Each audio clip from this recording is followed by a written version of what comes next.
Welcome back. Finally, we're back at this build that we were working on earlier last week. I don't know if you guys recall, we were in the middle of building this bad boy, and then we ran into one issue. Lian Li advertises a 420mm AIO support at the top of this build.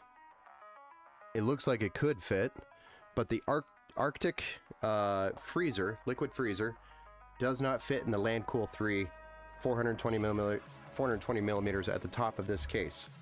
Wouldn't fit. Hello, what's up? What's up, Ink? Andy, how's it going, man? So we ended up having to order a different cooler because the only other option was to put the cooler on the front, reverse everything, and I really didn't like that. That's good, man. I'm glad you're all right. We're just putting together this build tonight because, and this is actually a continued stream, so we already have this partially built. If you wanted to see the beginning of this build and also the explanation as to why we stopped this build and now re-continuing, it's number one, the cooler size that we originally got, the 420mm, which is over there. I'm just using another build at this point, but we are replacing it with one that will fit. But this is a brand new cooler that was released, I think, about 30 days ago by Lian Li, and it was like the perfect match at this point to recover from the whole radiator issue. But this is the GA, which is the Galahad, whatever they call them, 2 Trinity Performance. Now there's 3 different versions of their Galahad 2. They have the Trinity, the Infinity, and the Trinity in Performance. The Trinity is just, I think, means just 3 fans, or it's a 360. I don't know why they called it Trinity. But the Performance version specifically has a slightly bigger radiator in all directions, meaning it's a little bit longer, a little bit wider, and a little bit thicker. And it also includes, if you were going to keep these fans here, a little bit thicker fans. We're not going to use these fans. I'm going to use the Cooler Master MF, the mother, use your imagination, 120s on this, so that we can have some pretty cool blending RGB throughout the entire system. So we have a pretty nice radiator here. This AIO is supposed to be really good with the higher end CPUs like the 13900K or what we're building with today, the Ryzen 9 7950X 3D. So it's supposed to really handle this heat, and that's what we're looking for. So with that, we also have a rear 140mm fan that we're going to be putting in here, and this is an upgrade from what was originally planned to put in here. And I'm also adding 3 additional 120 millimeter fans, which are MF 120, so it keeps the theme throughout the entire build, at the bottom of the case here. And what that's going to do is help get some more airflow in here so that this cooler can pull in more air from the front and the bottom, and help cool the GPU and the CPU. And that was the whole makeup, because we lost some square footage, or square millimeters, so to speak, on the radiator. So to make up for it, I'm pushing more air into the system to help it stay cool. And that should balance out there. So I'm going to get the switches over to top down, and we're just going to really jump into what we've already done here on the build. So we've already got the motherboard installed. The CPU is installed on the motherboard with the AM5 bracket by Thermalright. We've got the, I believe, 32... Let me double check that. Don't know where it went. 30... I believe that's 32. Might be wrong, because it's been a week. Or a few days.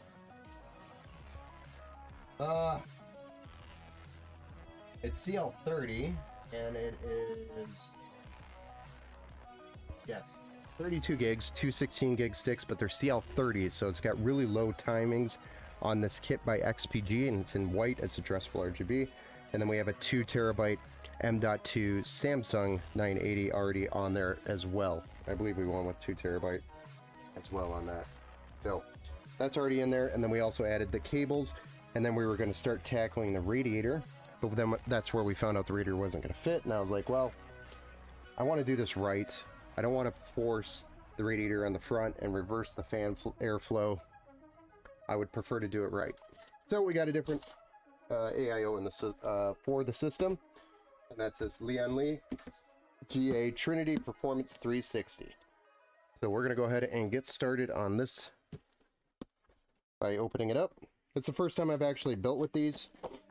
I've seen a lot of really good reviews on them, so I'm very excited to build with it, and also excited to test it out and see what kind of performance we get, so I can continue, hopefully, to recommend these in the future.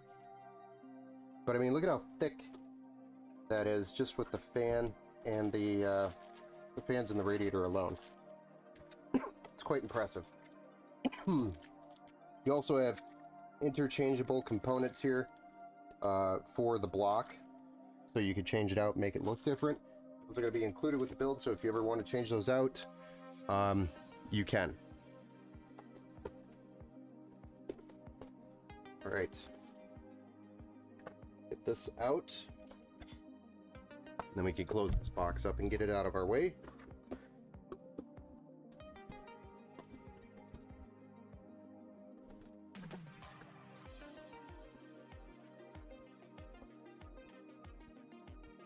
But it's supposed to be a better cooler than the original by a lot. Excuse me.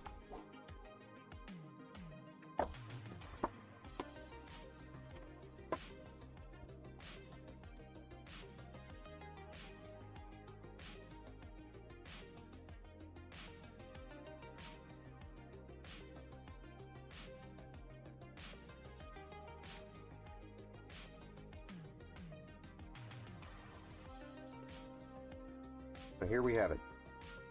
The Galahad 2. We're going to put the hoses on the facing the front. These fans, by the way, are really nice.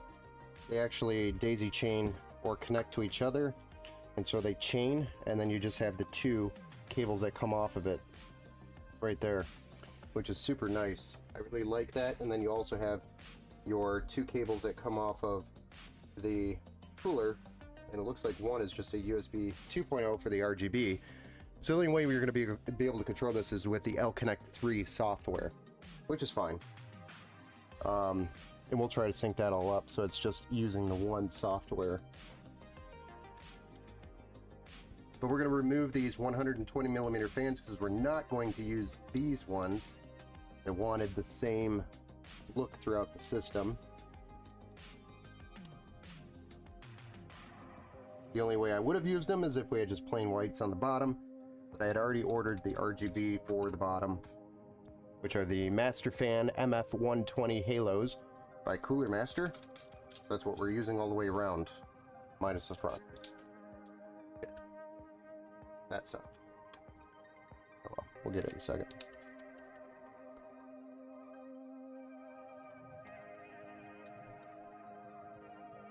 I'm mostly listening right now, a lot of computer terms flying at me. I'm sorry.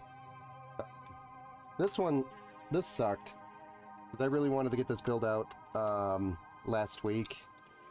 And we ended up having an issue with that cooler size. And so here we are, finally getting it done, but I'm going to have that shipped for him tomorrow, which is why I'm building so late, or streaming so late. Because I had a crazy day catching up with everything today. And long story short, didn't get to focus on this build until later this evening. A little later than I wanted, but going to stream it anyway. Even though we started the build, stopped the stream, etc.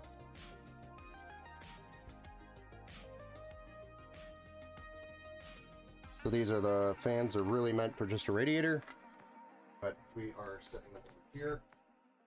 We're not going to be using those. We're going to be using these MFers. You can use that term. You probably know what that means. But they are Halo or Cooler Master MF120s. Clear coat, huh?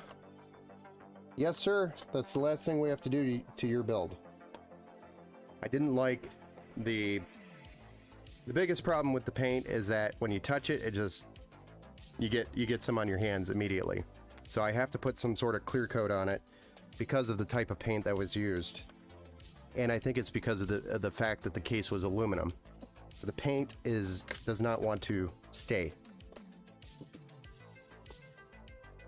And there's one panel that I have to redo because it has weird bubbles on it for some reason, and I don't know why it turned out that way.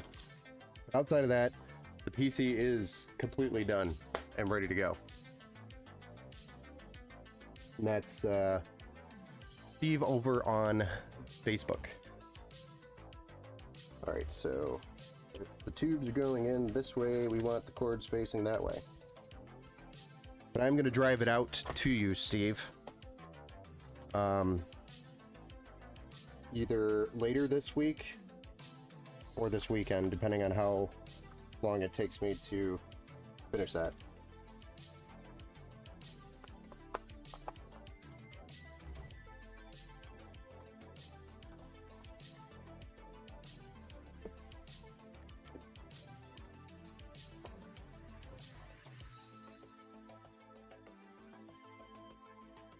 Did you get to see the last? But this is what I'm talking about, Steve, and this is one of the panels that I want to kind of redo or touch up. This yellow, you touch it, it comes right off.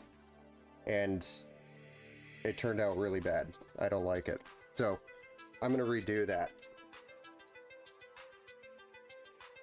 But the PC is in there, and it's fully operating. Ah, live stream! Aye. It's a live stream, Mern.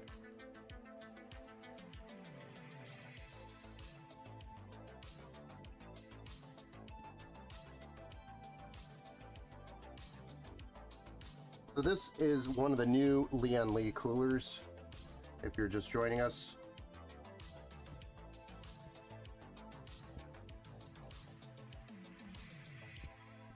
I've never actually built with these before. They came out about, I think they were officially released and available like 30 days-ish ago. Not very long. So they've just been released. And this is the cooler, or the response for the AIO size issue that we had originally on this build. So it's a 360 millimeter. So instead of the 420, we're going with the 360, but this is the performance version, which is a little bit thicker of a rad, a little bit wider rad. It's got different fin design, which is supposed to help cooling. It's also got a different plate that mounts to the CPU. So it's supposed to also help with that.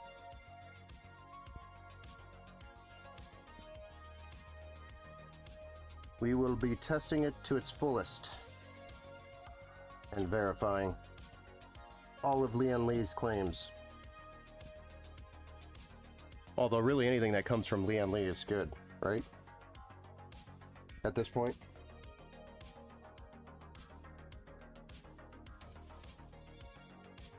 They've got some good engineering. And their stuff is always clean, which I like. Alright, so before we go and mount this bad boy, I would like to undo these cables and slip them through there.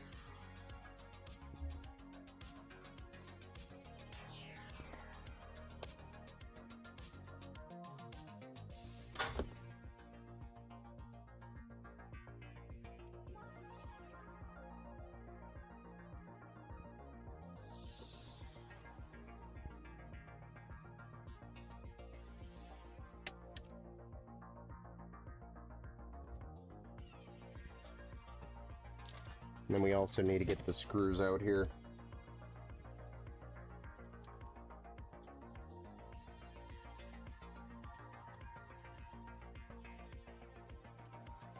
We're gonna need to remove that anyway. So how you been? Yeah, I know it's Mern. It's a rare appearance from the Mern. How's Mern doing these days?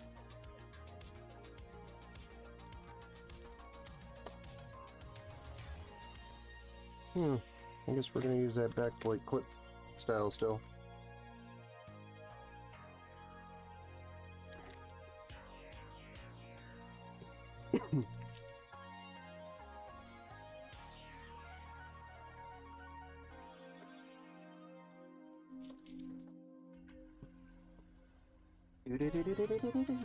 Do.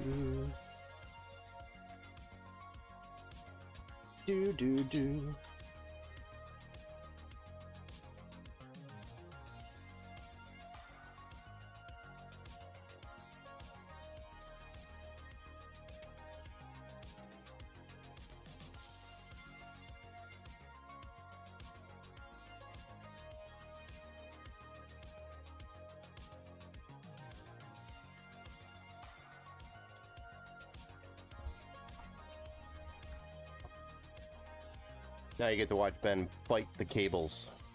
I'm lurking. I'm going to get a bowl of cereal. Go for it, sir. Get some. By the way, we bought this, or we got some, like, pizza from down here. A pizza place that we don't normally go to. I absolutely fell in love with that pizza. I don't know why I thought of that, but maybe because we were just talking about food for a second there. And this... We ordered a large thing of pasta, and I swear this thing could feed like 18 people. I was kind of shocked on how much food you got. It was like not super expensive. It was really good.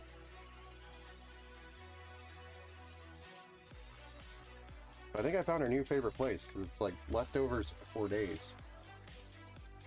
Like lunch and all sorts of stuff. It was delicious. Alright. I am sending these cables through the holes.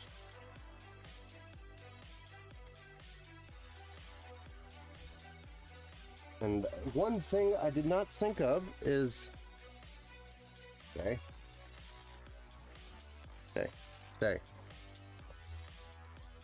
I need a... thingamabopper for the fans. This guy. And I need that plugged into the CPU header.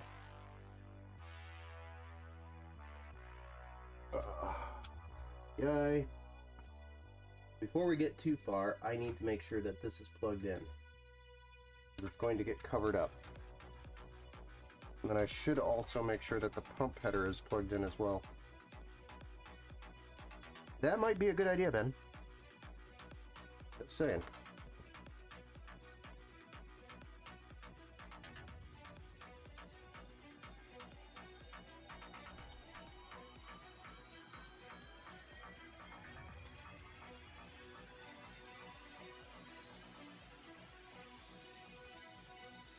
Oh my God.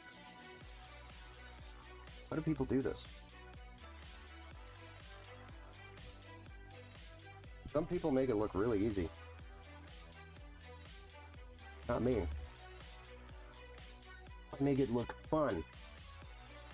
We're having fun. Aren't we? Alright, and then pump header is center. This little guy goes here. Alright, so we got all our cables plugged in. And then all the cables that we need fed to the back, fed to the back. Now I just gotta pull some of these through a little bit more.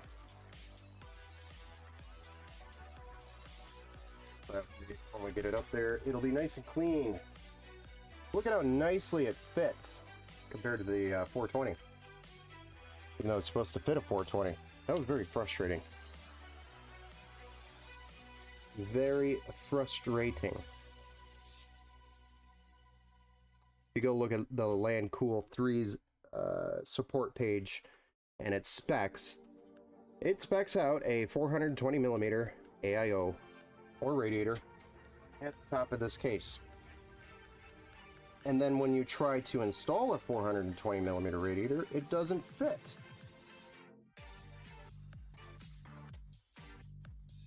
Come on. I wasted a bunch of people's time. Although I should have known by now. So, LandCool 3. I just haven't had an opportunity to put a 420mm AIO into this LandCool 3 case yet.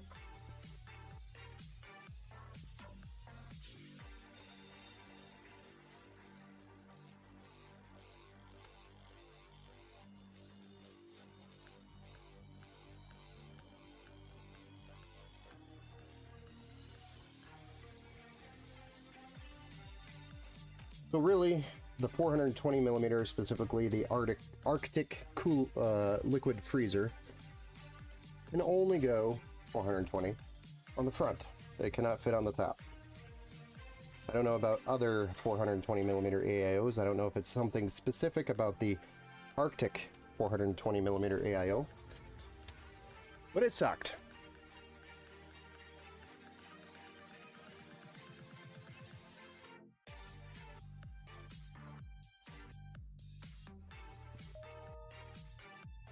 But it did give us the opportunity to get one of these performance GA2 Trinities, Galahad Trinities, in this system, which I think I am super happy about in the end, because it's more white, and he wanted white, and it's a thicker cooler with a different fin style and a different copper plate. Different pump, but it's supposed to hold its own on the bigger CPUs, so we'll find out.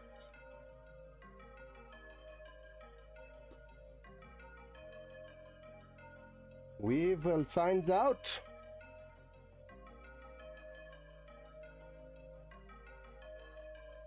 I have no idea what that's for. You get this like little buckle thing.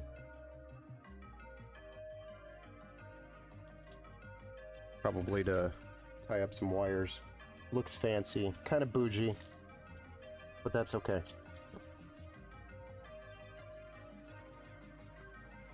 Alright, so now that we got that installed, we can flip this over real quick. Let me get some of this crap out of our way. Starting to build up here. Oh. Hey Parker, thanks for the like. Michael, thank you for the like over on Facebook. Oh. Now we are ready. We are ready to add this block to Zakula. But we have Intel on here, so we need to pull Intel out. And then we put AMD on. And then our paste. And then we block it. We block the CPU. I mean, right?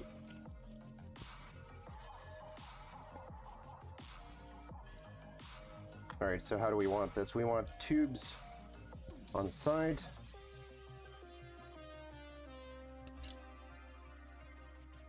How do they recommend it?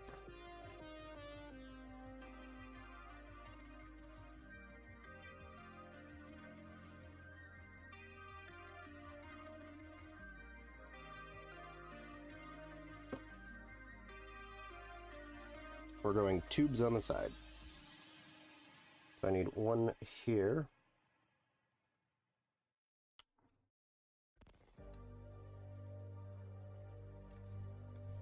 And then we will need ones here.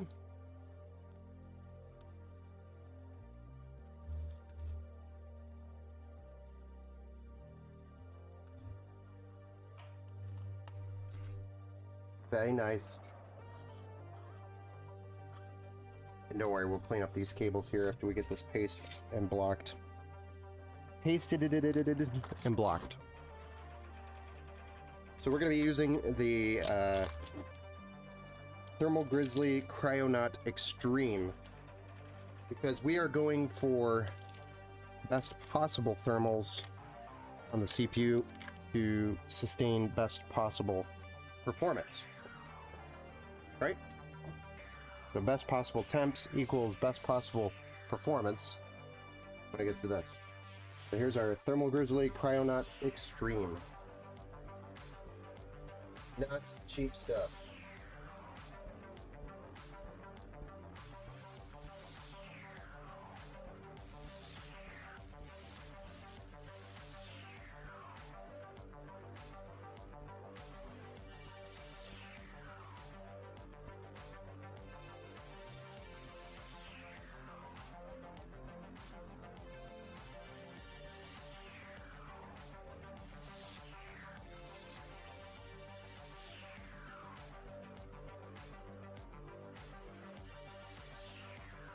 They don't give you a whole lot in the small tube either for the price.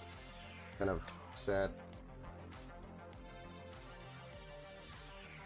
But anyway, now we're going to put the block on the CPU.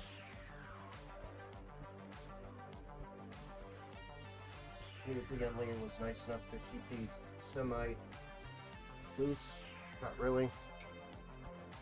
So now I need to do this stretch to find my screwdriver. Loosen that.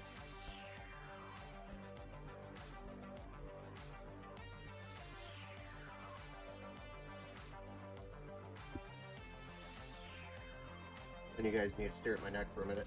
Sorry. Tan nicely, just not cleaned up.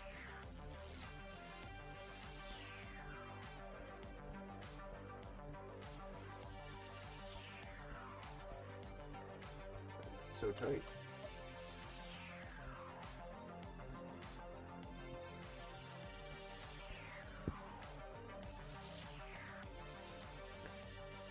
So now that we got it mounted, we'll tighten these two down.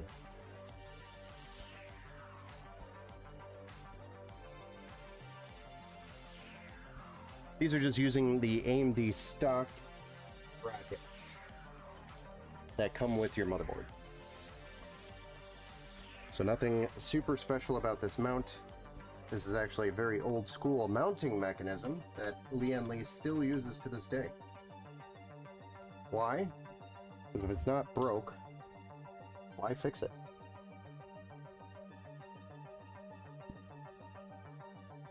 So it seems to work very nicely. Though I'm a bigger fan of 4 mounting points, but it will do fine. With the amount of copper on that block, there's a shit ton of copper on that block.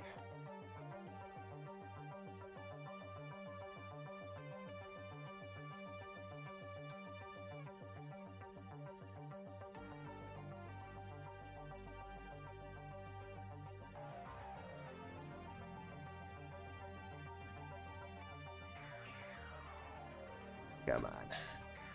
Feed me.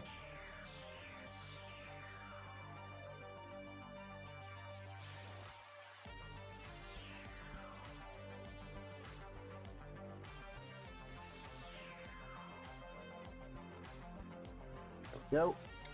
We fed the rest of those cables up through the top. We'll probably do a couple of zip ties there to tidy it up.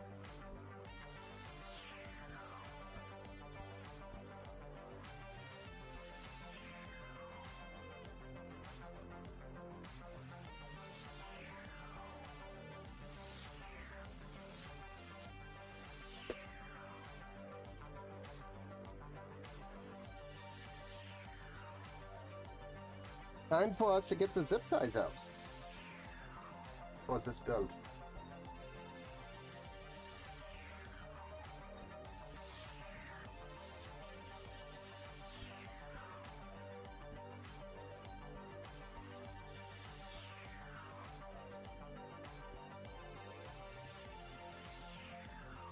There are an awfully lot of cables coming off of this block.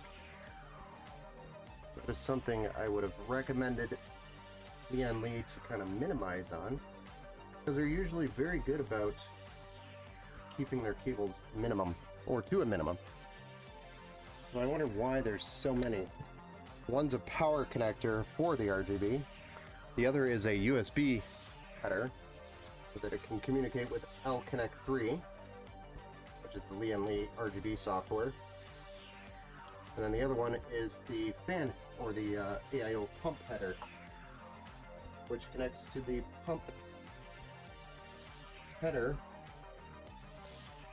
on the motherboard, so that the motherboard can control the speed of the pump for the L-Connect software. But it's an awful lot of cables. I think I would have liked to see less. Even if it's a single cable or something, a cable running in the sleeve back to here in the back so it could just go to the back, that would be a cool design. Then you don't have these cables here. I don't know. What do I know? I don't know much, right?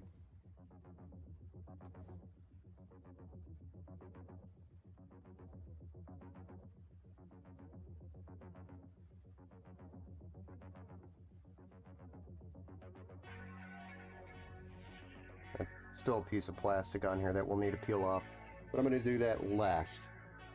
There we go, we got an AIO in there, finally, for the love of all. That is beautiful. Now we're going to put a 140 millimeter fan here in the rear, and then 3 140 millimeter fans down here. Before I do that, I want to remember to daisy chain these items really quick,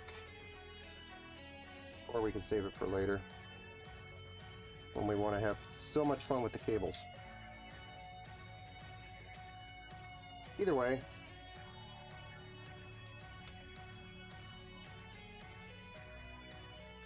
it has to get done. Yes.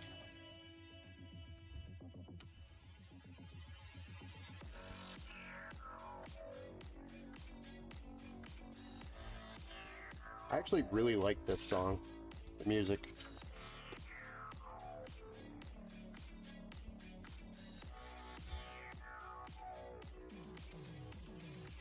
Kind of reminds me of like a upbeat Terminator movie.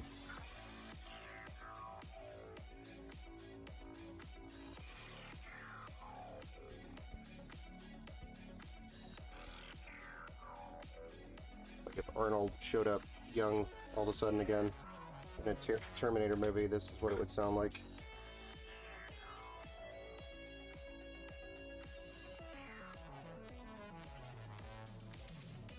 Maybe.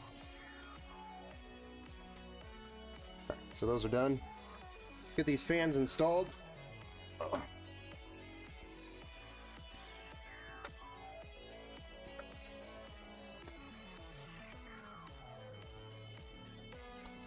So here's a 140 millimeter MF 140 Halo by Cooler Master. The MF series. I'm sorry, the MF Halo series. Still can't get over the names. I think Cooler Master did that on purpose, because they knew people would make fun of it. Or it was an honest mistake.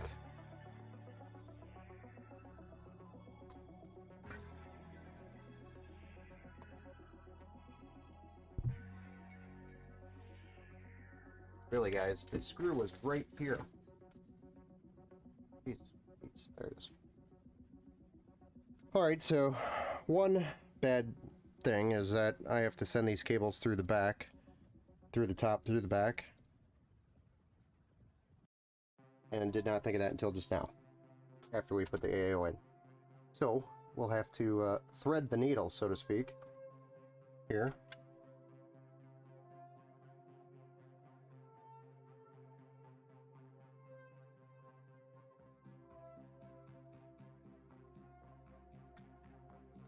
And I'm going to rotate this kind of off screen so I can get my finger off the tape underneath the PC into the hole.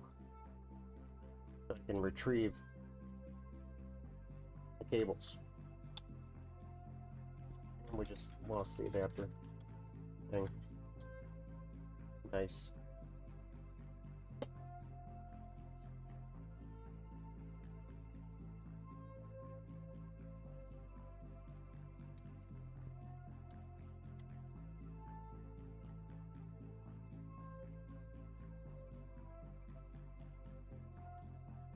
Still got it. I might be old, but I can still fit my fingers in tight places.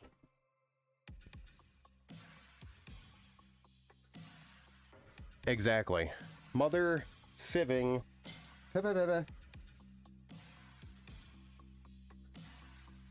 Thank you. Somebody else has imagination here. It's not just me. I thought it was just me. Every time I see it, I'm like, mother. Mother ducker. Or mother goose.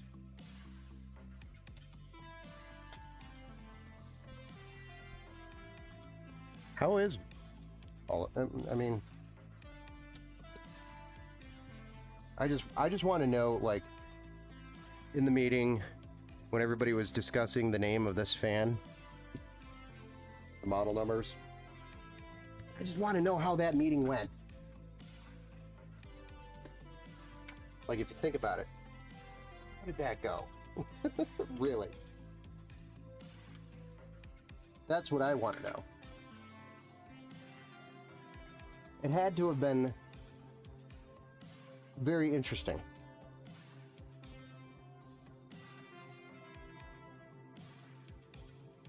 I mean, did anybody think of the fact that it was very close to an acronym that we use poorly?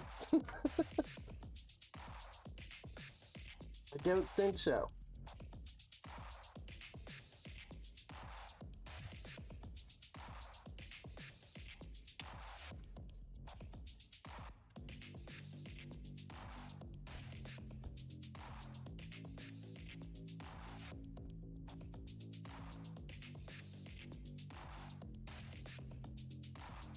All right, there better be a fan header up here.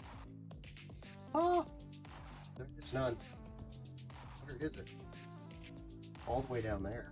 That's weird. Guess I could go to CPU option up there. Chassis fan is down here. I really don't want to put a cable there.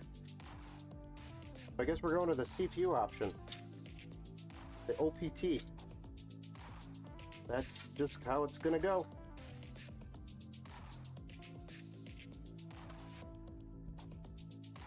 See if I can get my fingers there. Don't know if you could actually see it on camera here, but I'm looking through these holes to mount this, or to connect this cable. while I shove my fingers in here. Blindly. Partially blind.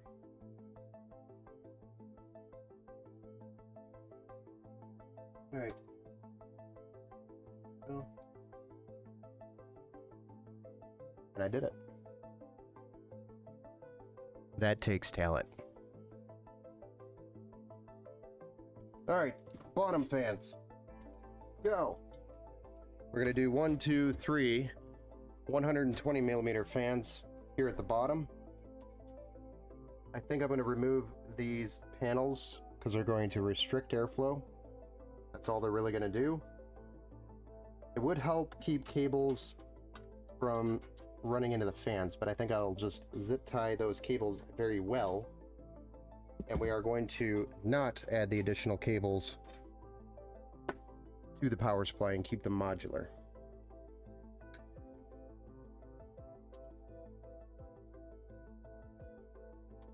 We'll keep the cables we don't use disconnected. That way we don't have any cables down there, or minimize how many cables we have down there, so we're not restricting airflow, because we're pulling air from the sides and the bottom.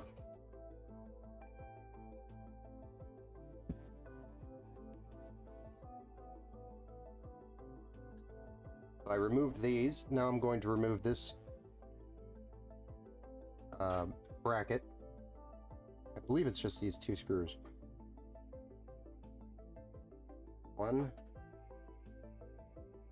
2. Yes. And that way we can install the fans here without fighting the case.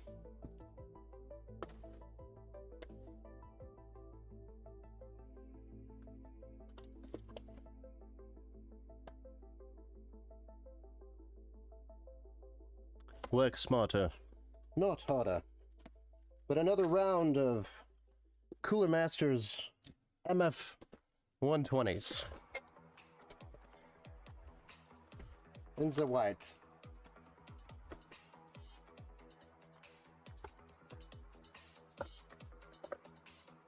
We really like the white on this build, yeah? Whoops, something fell off.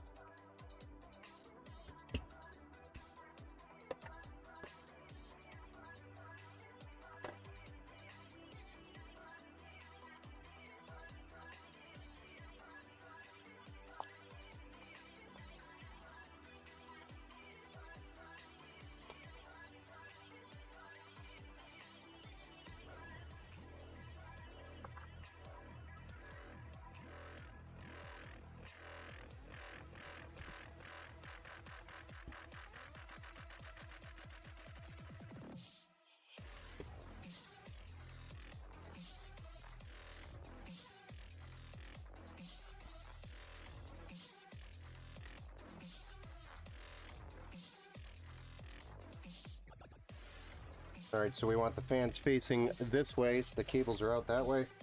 But I do need to rotate. Just wanted to make sure I had my bearings correct. And it looks like this position here with a slight gap will be perfect. I am going to use the cables from the Cooler Master, or I'm sorry, the screws from the Cooler Master fans to complete this. They're on the other underside, you really can't see them anyway. The only reason why I bring that up is because they're black, or kind of like a metallic, not silver, matching the rest of the build. But they're going to be on the underside. He's not ever going to see them unless he takes this off. Doesn't really matter.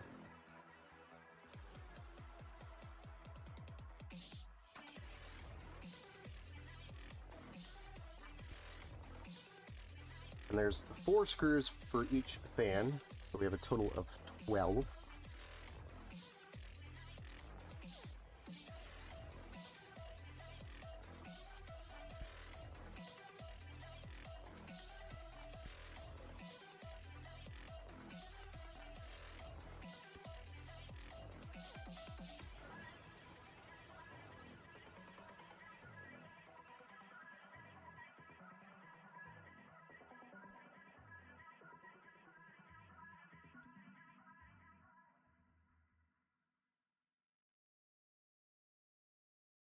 But this thing is going to look pretty badass. When it is done, it's going to perform even better. I hope the weight outweighs, I guess, the joy. I don't know what I'm trying to say there. It sucked running into that problem.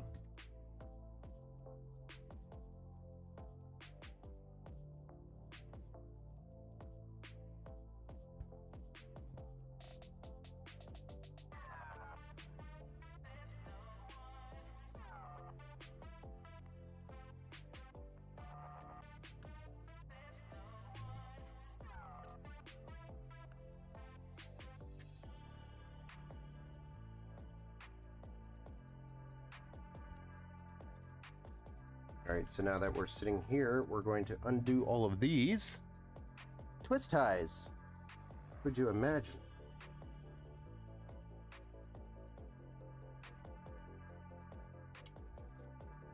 Whoever imagined they were twist ties gets a gold star.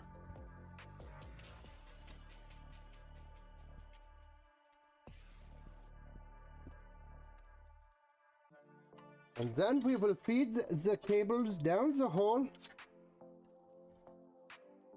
I don't know why I keep defaulting to a German, like, terrible German accent.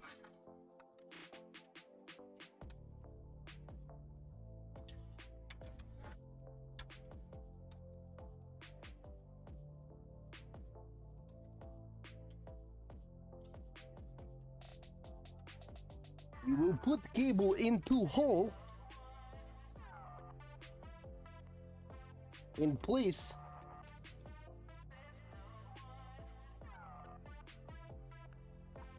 Place fans into proper position.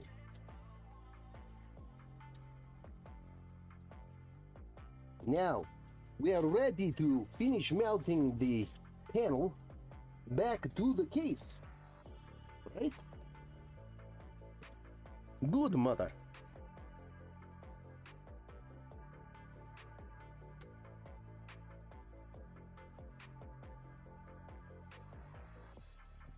Simply 2 screws to hold them bad boys in.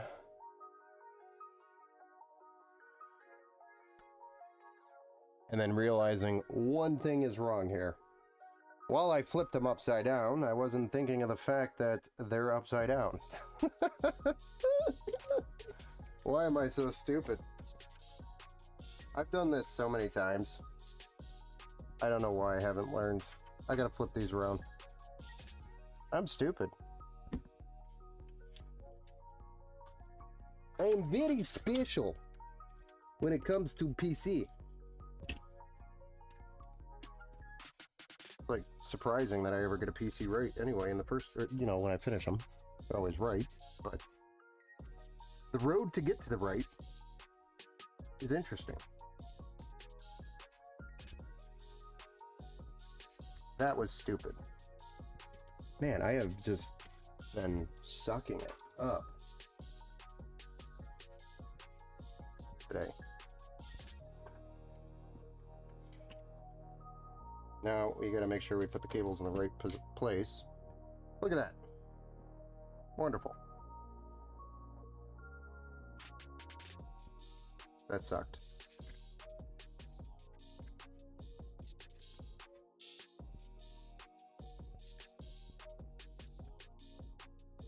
If anybody was waiting to make fun of me, that would have been the time. If you missed it, it's well past. We're already moving along.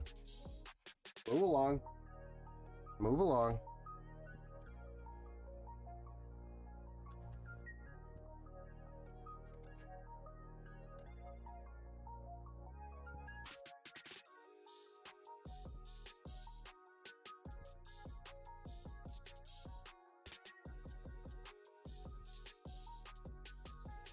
We need airflow to go in very specific direction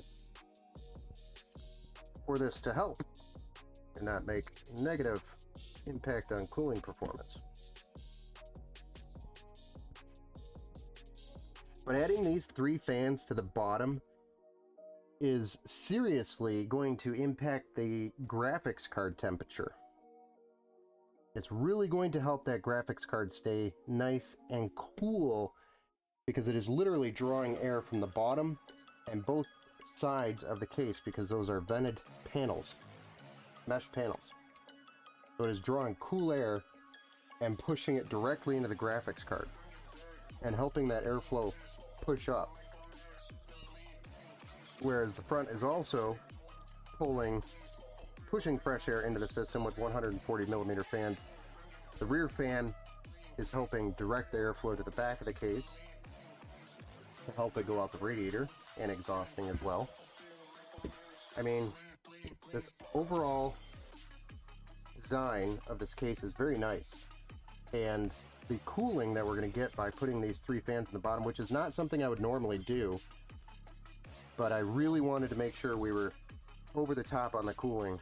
This thing stayed as cool as possible without going to an open loop.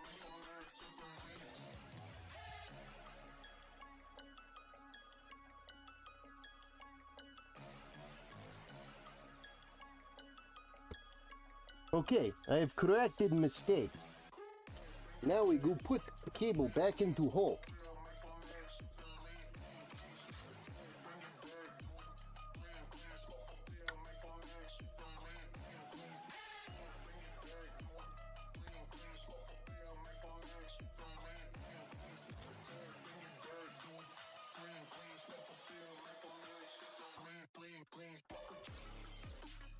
At least we didn't have to redo, like, twist ties and shit. Like,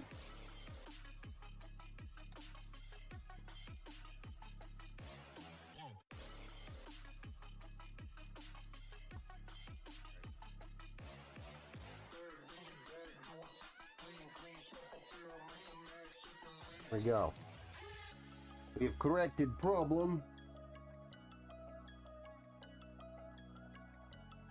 And we're back to where we were.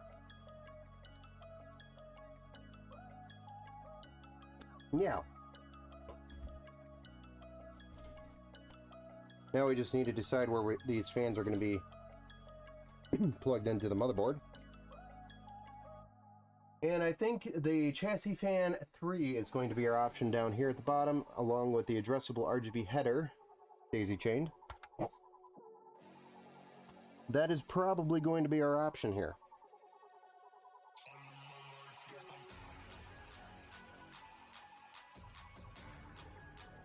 The other option was to run it up to the chassis fan 2.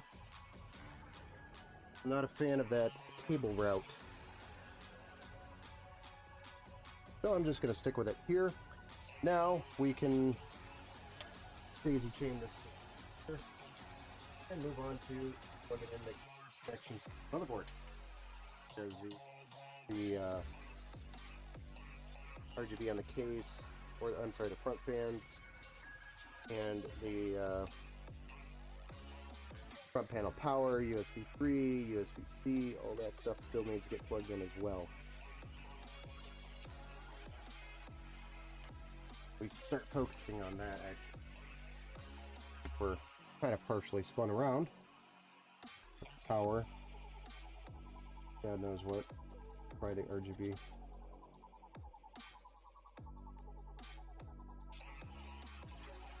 We could have actually daisy chained off this and gave them the option to use the button. But I'm not really a fan of that. We don't need to do that. Here's our header that's going to end on the chain.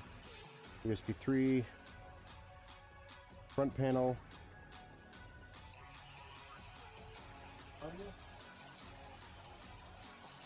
There's the audio. Trying to hide from us. And it's plugged down at the bottom left corner motherboard.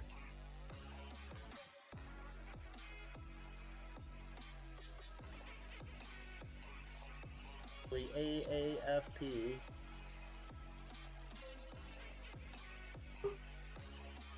or HDFP or something.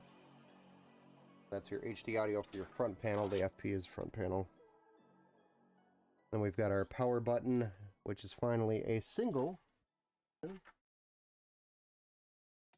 Requests. This is becoming more and more of a common standard by cases, providing a block of power button, reset button, power LED, and hard drive LEDs into a single connection instead of all individual, which was probably the most frustrating for any newer builder building their first PC. Very frustrating. What does this do? Where does it go? USB 3.0 here, and our USB spot. They're literally right next to each other. Lay this bad boy down. Front panel USB-C.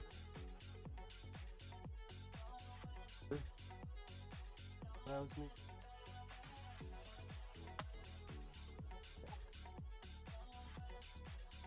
Front panel USB 3. Here, one thing I would like to see from case manufacturers, especially in white cases, is make these cables white, please. These cables being black in a white case is kind of dumb. Especially from a higher end case build like Leon Lee. I would have expected it. You know, by now in 2023, when we're so aesthetically driven by these cases and the cost of them being so much, just give us white cables, please. It'd be nice.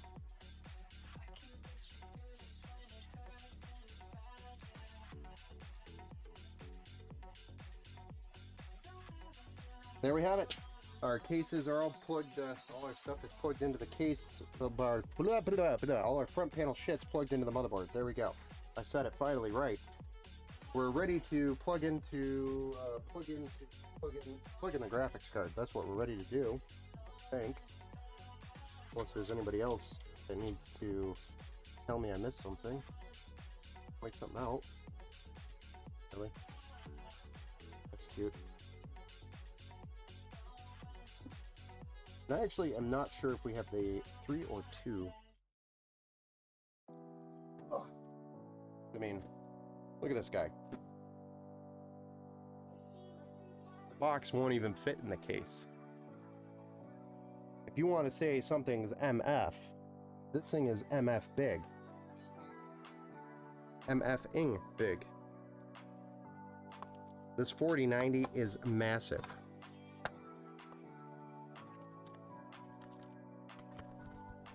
So if anything's MF, this thing is MF big.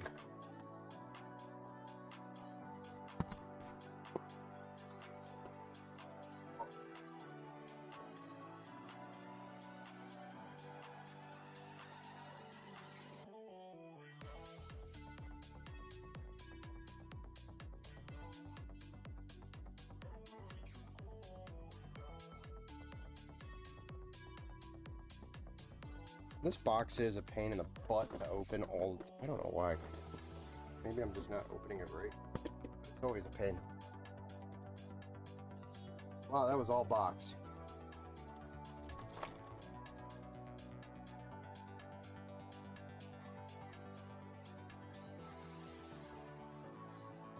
Well, we have some accessories with this cut.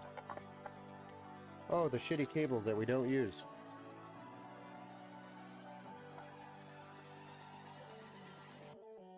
Nobody uses those.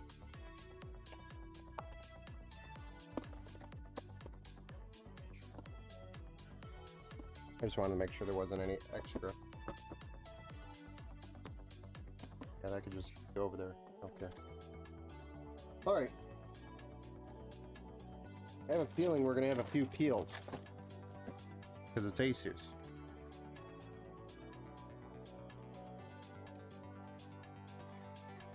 Oh yeah, there's lots of peels.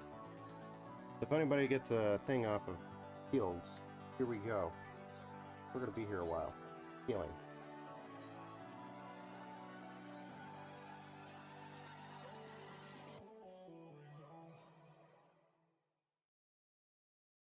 They don't have like start here tabs, you know, like start here. And it won't suck.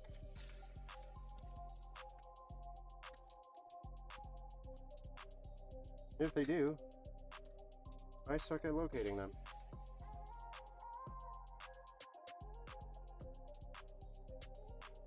That one ripped.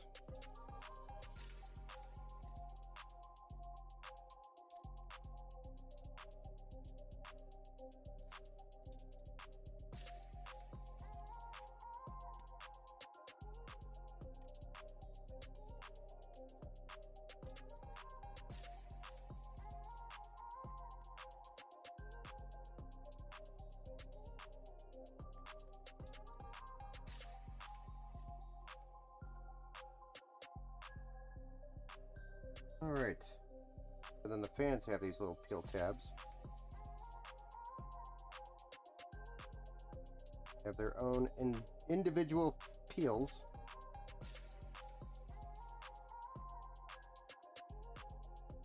They're covering part of a sticker, so you got to be careful about how you're peeling it. Then the back side has a peel.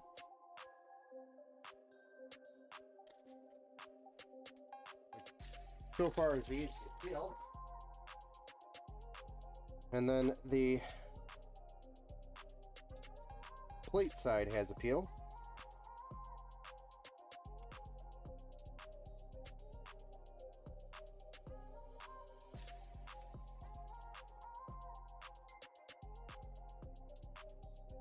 Then you gotta peel that. And then I feel like there's another peel somewhere. And it is a dual slot 4090. So here we go.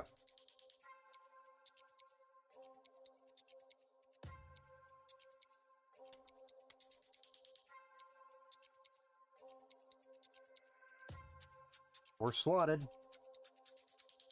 I'm going to put these 2 screws in. This is a part of your assembly instruction.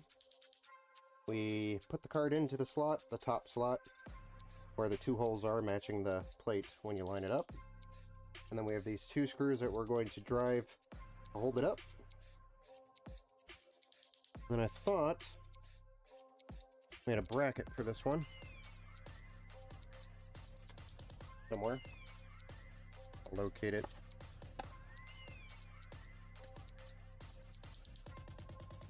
But it will have a kickstand bracket thing.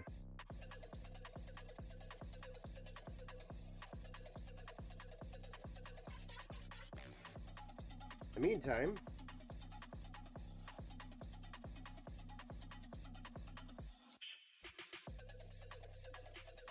more twist ties to free up our white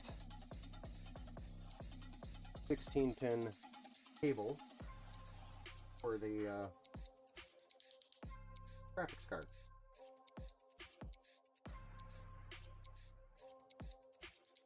Which you will have to plug in as well. It'll be laying here when you get it out first time, or when you get this set up for the first time. You'll have to plug this in. Very important to make sure you push this all the way in. If it is not flush, all 4 corners, then it is not plugged in all the way, and you need to... Hey, how's it going? PC's looking great. Awesome. Thank you, sir. Over on YouTube.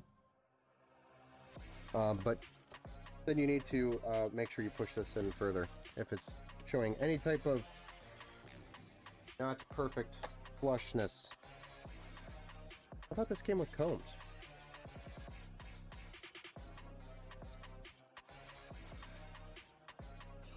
Oh, I did. I just set them down and they blended with all the shit that's on the... all the stuff that's on the bench right now. Which every component has like 16 components, and then you have a pile of stuff. You're like, I don't know how to do all this.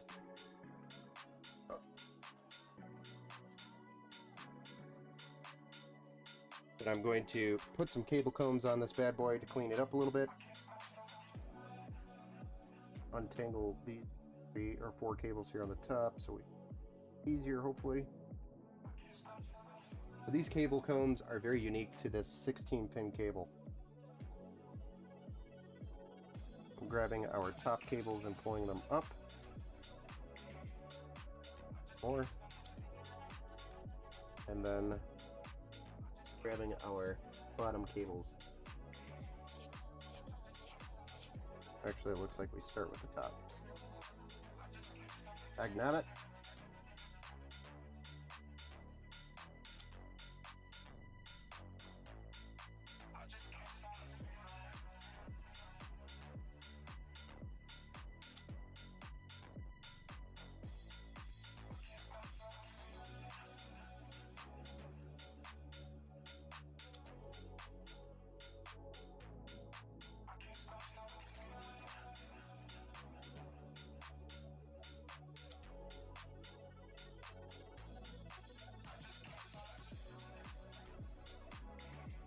Oh.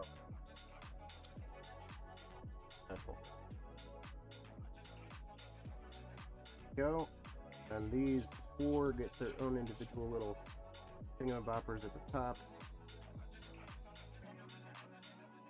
Very gentle with these when you're handling it. Cable comb. Don't want to put too much pressure here. And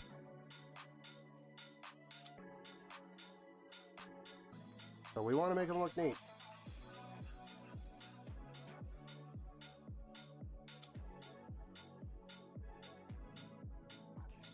Want to make them look fancy.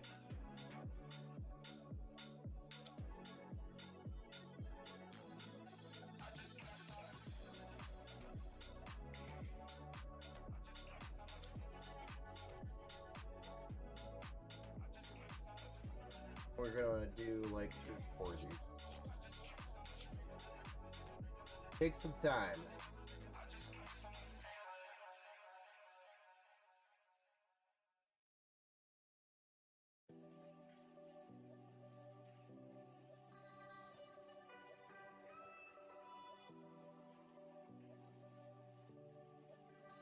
But you want to just be... You don't want to bend them or break them or anything like that, because it's going to introduce problems.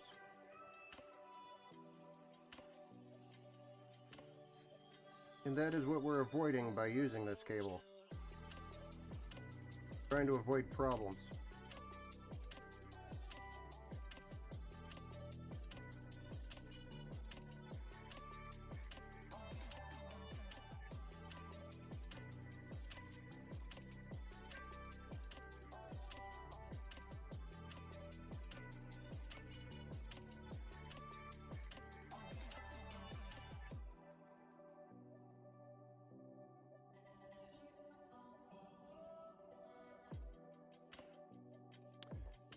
Usually use the 5200 megahertz RAM for the 7800X 3D. Usually with the 7800X 3D, anything AMD, I usually go 6000 megahertz. 5600 to 6000 is usually where I go. But the important piece there is the timing of the RAM. You could get a better overclock on lower timings. So you can actually get more performance than just your standard speed on the RAM itself. More stability anyway.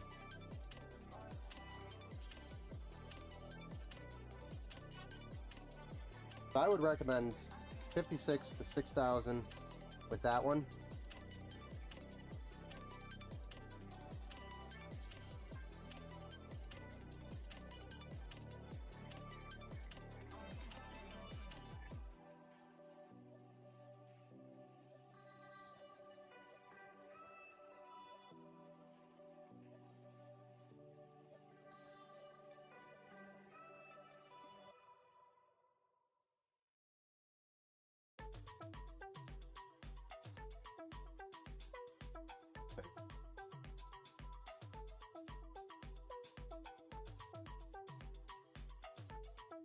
This dude trying to take over. Not your lane. In your lane.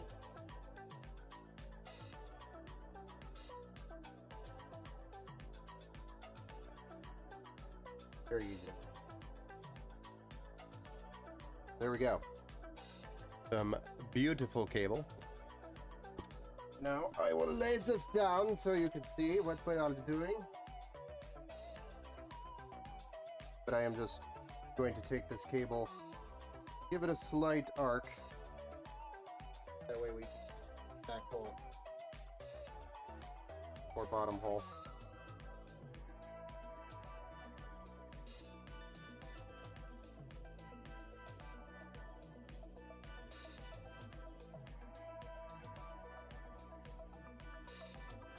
I'm actually going to go on the middle one because it seems to want to fight.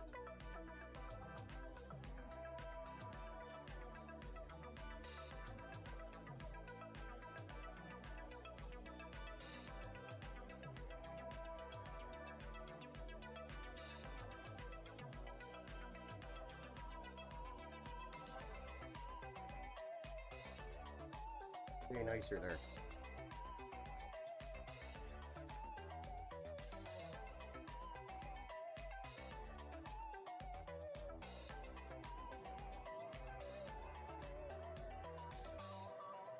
There we go.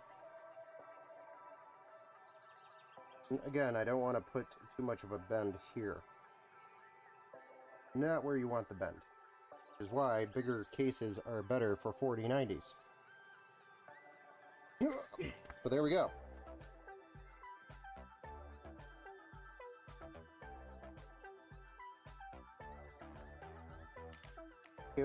Cable combs and all with the 16-pin cable. We're going to straighten that out once we got that tidied up in the back.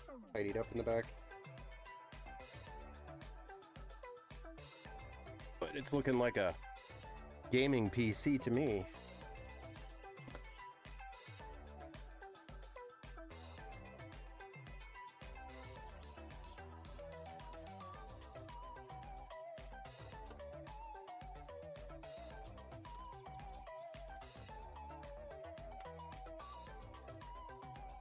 There's that mesh side that I was talking about. So these fans right here are going to be drawing air out of this side and the bottom. I see. I'm also planning to go with a 6000 megahertz, but I heard that there are many errors with AMD OC. So I was just a little worried. I mean, honestly, 6000 megahertz is good. Just go for a lower timing, like TL30. That's actually what we put in here. This is an AMD Ryzen 9 7950X 3D that we're going in here. And this RAM kit is 32 gigs DDR5 6000 megahertz at CL30. So I target around CL30 for my RAM with AMD if I'm going higher speeds. Which GPU is this? This is an RTX 4090.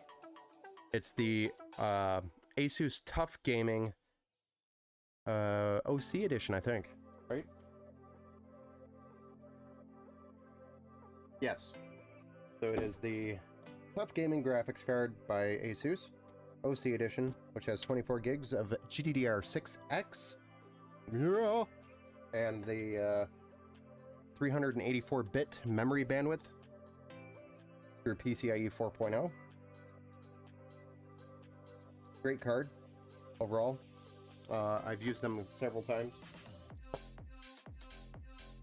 Only a single power cable for it? Yes. This is a 600 watt 16-pin power cable. Specifically, NVIDIA started doing this, I think, with the 40 or the 3090s and some of the 3080s. I think it was just the 3090s though.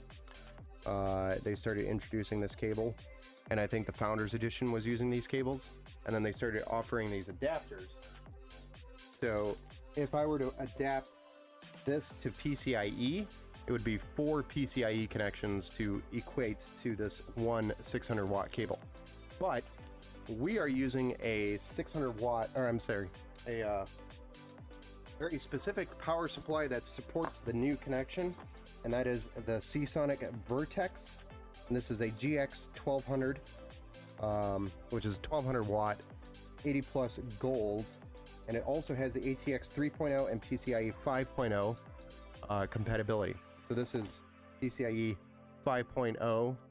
That's another term for it that is becoming the standard, I guess. But this plugs directly into the power supply, which eliminates the need to adapt to 4 different PCIe connections, and the chance that this cable, because this has been an issue with these 4090s, is that this cable is not plugged in all the way, or it gets bent or pushed by the case, and then it creates a kind of a weak connection at the card, and then it melts here on the card because it's drawing 600 watts.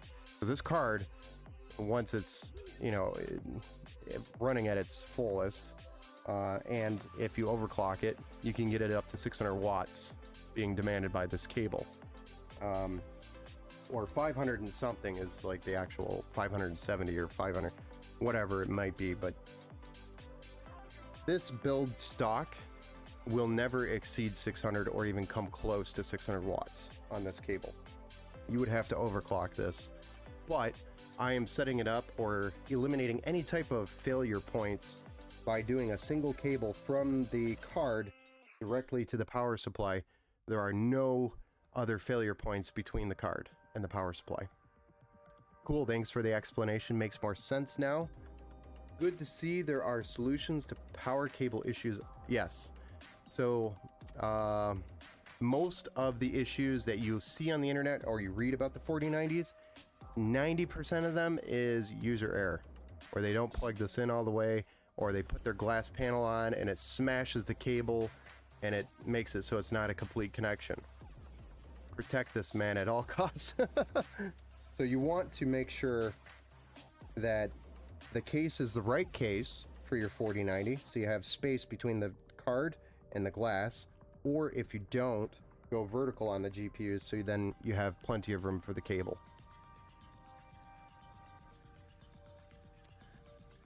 That's clean cable management right there. Whoa! Yeah, this is that's every build I do. I do it. Wait till you see the back, because it's not clean yet. Once I flip it over, you're gonna be like, whoa, never mind. I still have to clean all that up. Thanks for the advice, sir. Yeah, no problem.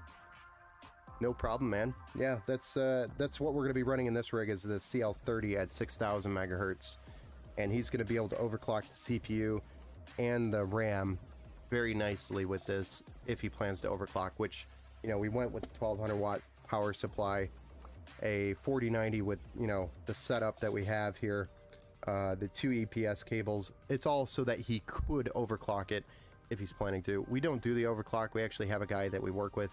His name is Chamber Tech. I can't remember if he did order the overclock or not. Can't remember. But anyway, Chamber Tech is our guy that does the overclocking. So if you ever were interested in an overclock, I would recommend reaching out to Chamber Tech, and he can actually do the overclock remotely with you. And he also does a lot of stress testing after he does the overclock to ensure stability. So that's one of the reasons why I like working with Chamber Tech, is because he does all the extra work to make sure it's stable. And trust me, when somebody orders a overclock from our website with Chamber Tech, we do all the work with Chamber Tech for you. And then, I mean, sometimes it could take hours, because we're going back and forth trying the stress test and everything, making sure it's stable. But he goes through the effort to make sure it's right on. So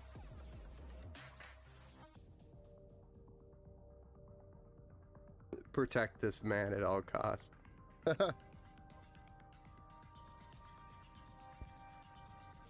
Yes, sir. So it's looking good. So now one of the last things that we got to do is get the power supply in there. Oh, actually,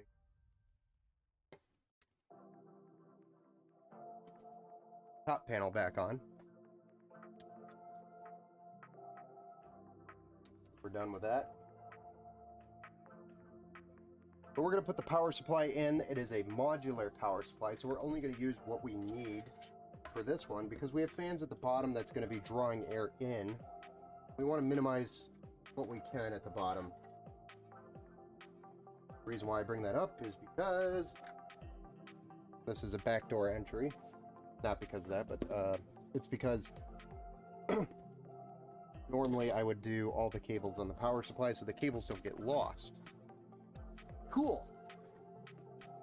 So we're going to be going and installing the Seasonic Vertex GX 1200. It's 80 plus gold, just like I had mentioned a little bit ago.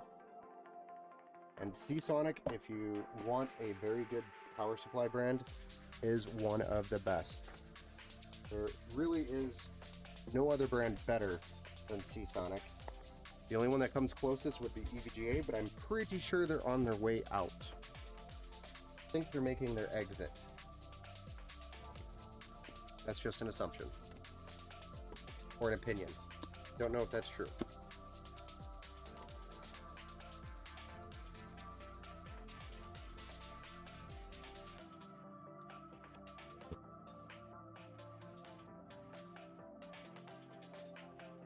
There.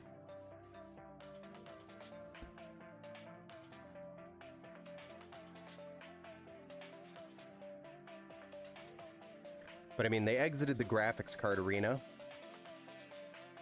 and lost a ton of, or they're closing a ton of space or workspace after that. So my assumption is that, in my opinion, is that they're going to be on their way out. I also haven't seen any new power supplies to combat or compete with Corsair, Seasonic, or any of the top brands. Even Thermaltake has them. With the PCIe 5.0 and ATX 3.0, so either they're really slow out of the gate, which normally they're not, or they are simply on their way out the door, which is honestly what I think is happening.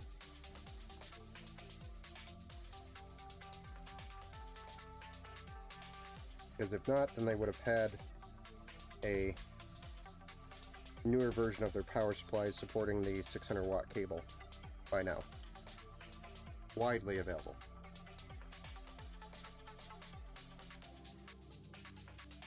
But that would have been the only other brand that I probably would have gone to instead of Seasonic. The only other brand that I really trust, there's a couple others out there that I use and trust, but I mean, if you want like top quality, Seasonic. Seasonic is the shit. I mean, they even have a 10-year warranty to back their power supply. So they're backing this power supply, for example, for 10 years. That's the company that backs their product. So anyway, we're going to put our 24 pin on because we have the 24 pin for the motherboard, and then we need two CPU EPS cables. So I've got two of them here. So we have two, and I have extensions because I didn't want to get cable mod cables with the budget that we had. I put that all towards performance, save some money on the cables by going, you know, we're keeping the aesthetics, obviously, but we're also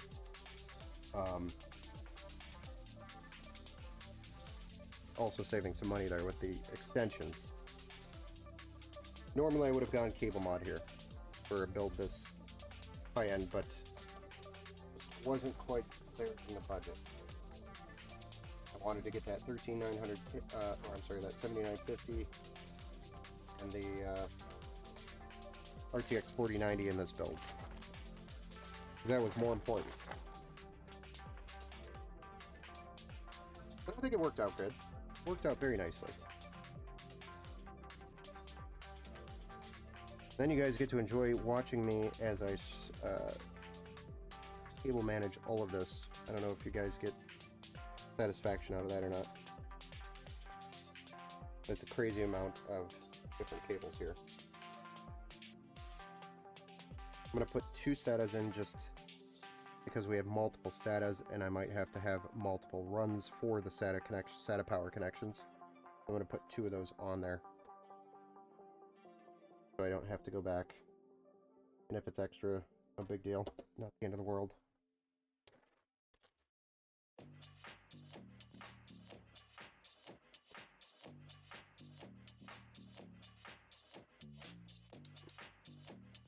Alright, so this is a backdoor entry.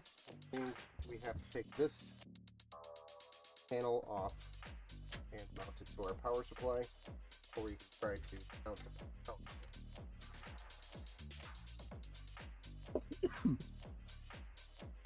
I also need the screws from the power supply.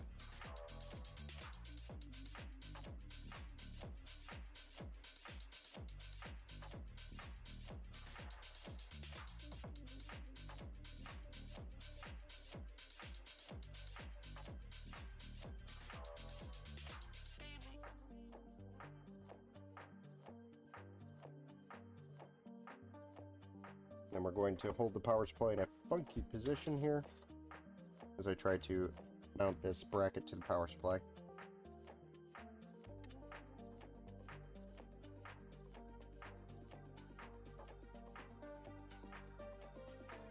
I'm not going to fully tighten these screws down until I have all 4 of them in and or power supply is mounted, because it has to be, this PC is going to be shipped. I don't want this thing like bouncing around like crazy. I'm going to keep them loose so I get it mounted so it settles nicely. Gotta pull these cables through and then pull my 16 pin cable through the GPU. That plugged into the graphics. Again, this is another point that you need to make sure is 100% complete. 600 watts could be ran through this cable. Another very important part.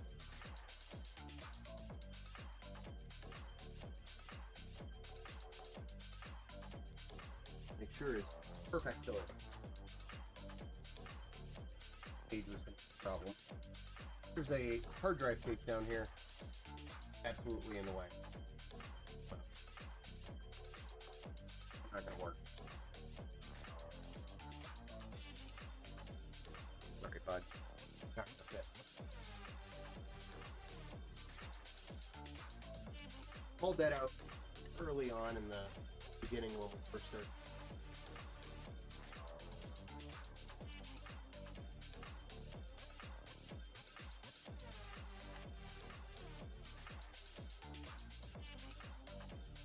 Starting these thumb screws that are going to hold the power supply in. The power supply is settled and rested on these little pads at the bottom of the case. That is where I'm going to tighten these down. Secure the power supply in its final position.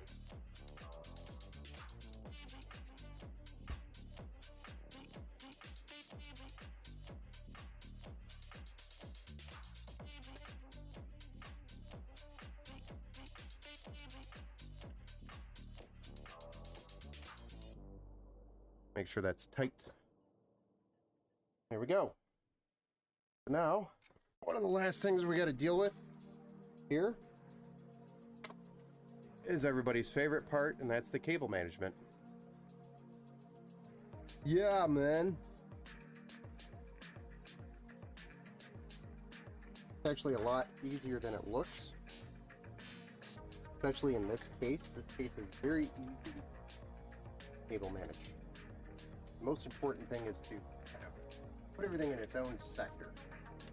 These top here, it's going to go up into its own sector. These are going to go in its own. Cables for the bottom fans are going to go into its own, because each one of them are going to be plugged in and managed kind of separately here.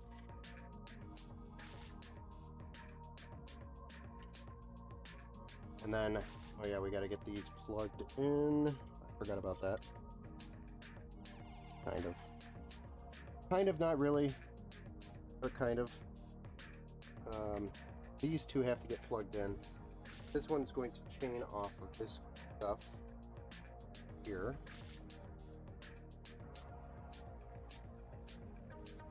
This one, though, needs to find a header on the motherboard, which I'm going to flip over here and locate. Hopefully without disrupting too much.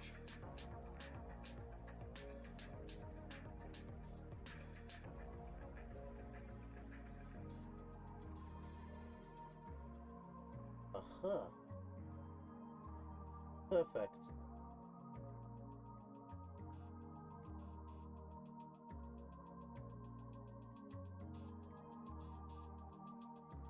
Don't mind me. Alright. Wanted to make sure that got plugged in before we started this cable management, because I'm going to tighten everything up back here. And then I don't want to be like, oh, I gotta get this somewhere. These two run this way.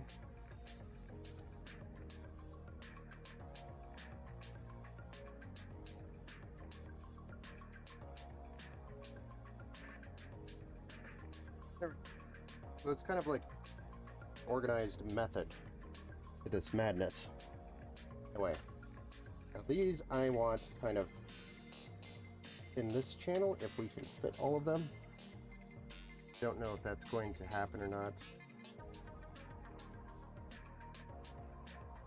May not happen here.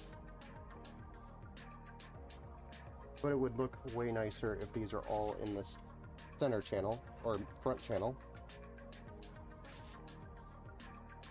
Like so. So they're nice and tight.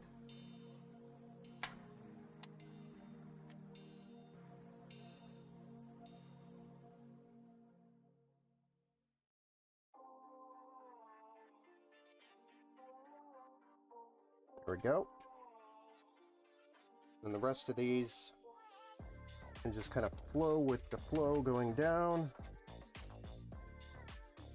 That's our RGB connection. This is a SATA power that needs SATA power. Can't really do much more with that.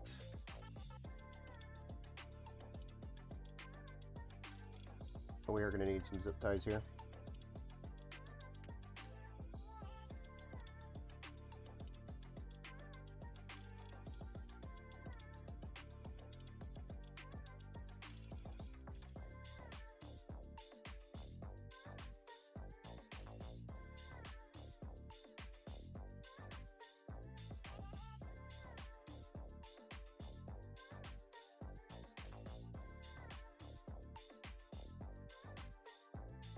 We are going to run this guy here. But this guy is going to come around like this. Kind of get up here. Because we have our 24 pin that's going to go that direction. I'll untangle him. Run him like so.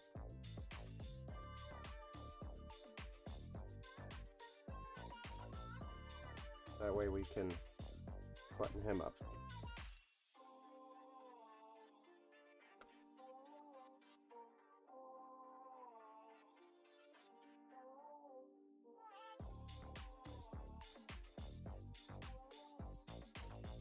I really do like this Velcro design by Leon Lee. It makes it so that you can really stick these cables where you want them. And they stay. And then it looks nice, fancy.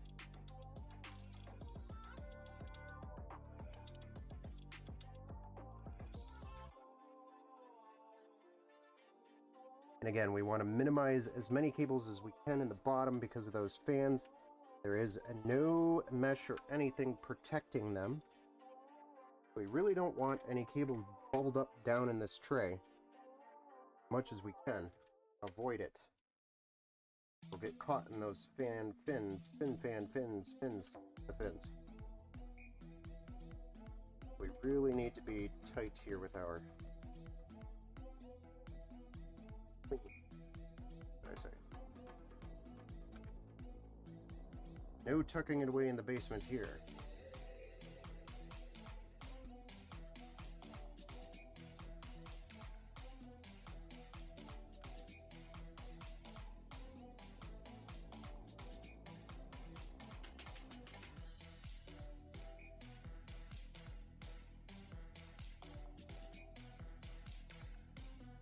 Zip here too, but well, at the end of the world yet. So it's starting to look clean. Cleaning it up anyway.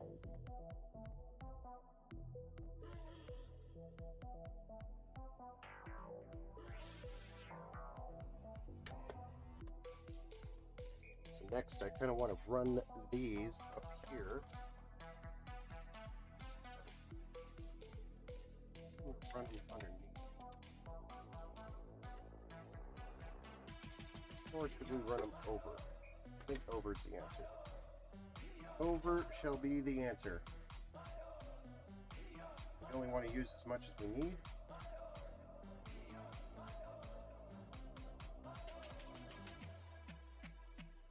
And most of it down here. Yep. Need to move these extensions a bit. In this case, it's always okay to push a little bit back in there behind the radiator.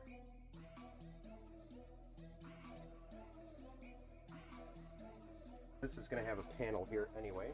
I'm going to hide a lot of this. Now we kind of need to tackle this portion.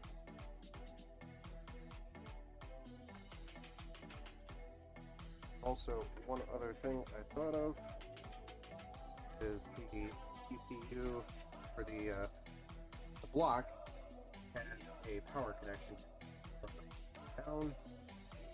Locate that bad boy and a USB. Got that just now. Got this guy right here. These two guys need to run this way. I need to make sure that this fits. Almost forgot about him. That would have been great. Hey, why doesn't the black have any RGB? Oh, I don't know. Maybe we forgot to plug it in.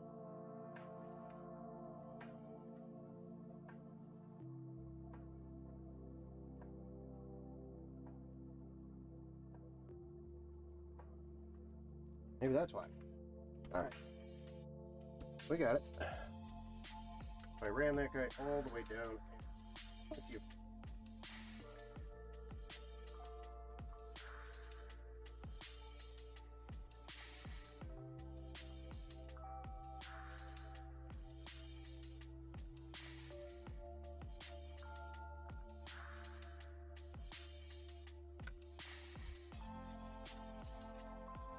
Which means we only need one SATA connection for that. And up to it.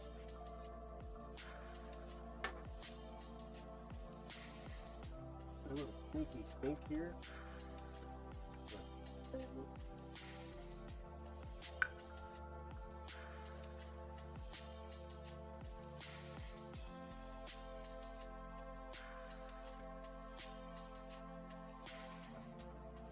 I'll zip tie this separately and stuff it in there so it's not going to pop out on us. And then we also have one SATA here somewhere. Is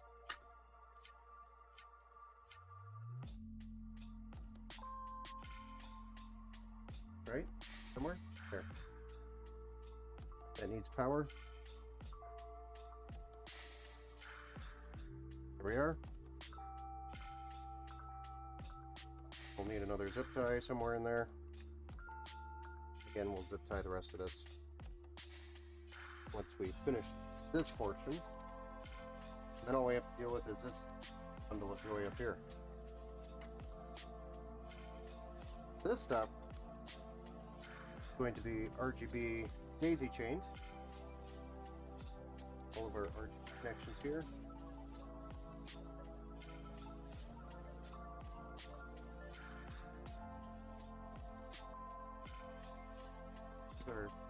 Our last angle up. Oh, there's it. Oops.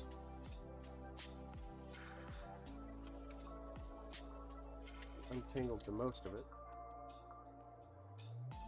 And then we just need to plug these PWM connections here for the fans. This is what's going to spin the fans. Bottom fans. Doesn't really matter which one's the boss, they're all the same fans. Also all in the same position. That. And this guy's going to go on the caboose of the daisy chain, RGB daisy chain. Get on this chain, boy.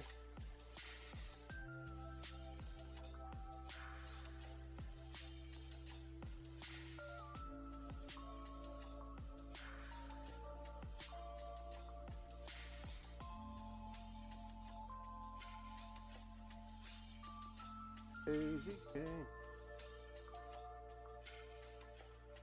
This is the front RGB fans. That's what is going to give the motherboard sync. Be able to sync it from motherboard software. Then we're just going to take all this extra, kind of slap it a little. And it's taut. We can put some zip ties on it.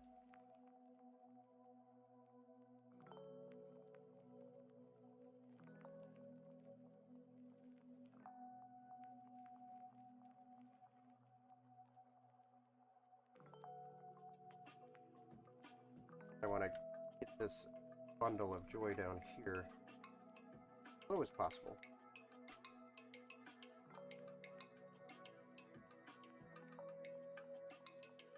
So many wires there. Kind of ridiculous. There was a better way to hide that. Really isn't what it is, and it's all in its own space. Point. Really can't do much more with it. So many wires there.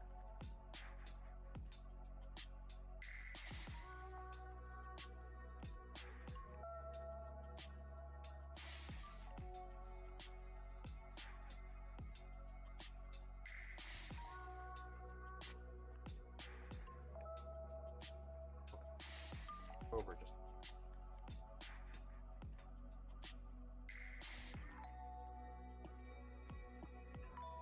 I want to keep that line.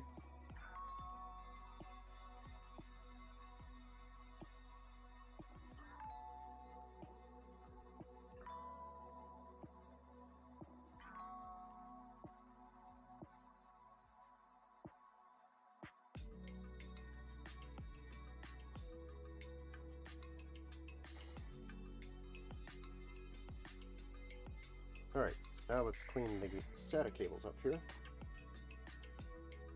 We have a little bit of extra from the 24 pin as well. Right down below.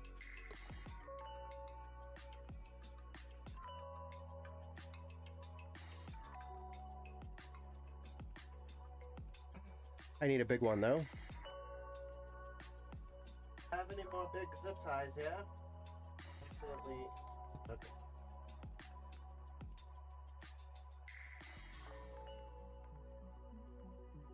The reason why we want to zip tie this as much as we can again is just because of those fans. Bottom cables poke up into those fins. It's going to make some rattling racket noises that he's not going to enjoy. So I want to make sure they're as clean as possible down here. Not one, impede any airflow. Two, these cables hit the fans and start making some god-awful noises. So with these SATA connections that are left over, I am probably going to zip tie them and stuff them right here. They have no chance of accidentally popping up and hitting a fan.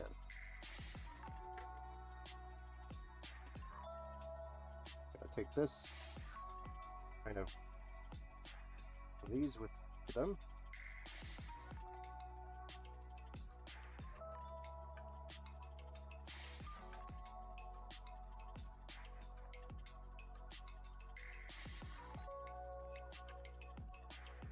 Okay.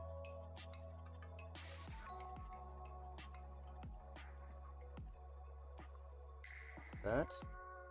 This one as well.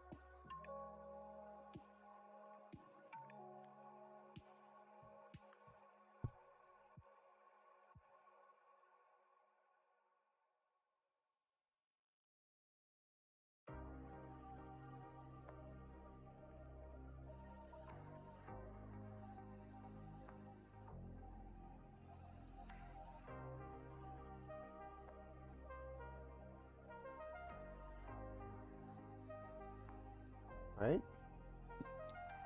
And then we're going to combine the two. We have it two separate. I want to make it a single two zip ties, so that way if he separates it, it's separated. But this way it doesn't rattle around. Yeah, it's extra zip ties, but yeah, it'll stay nice and neat.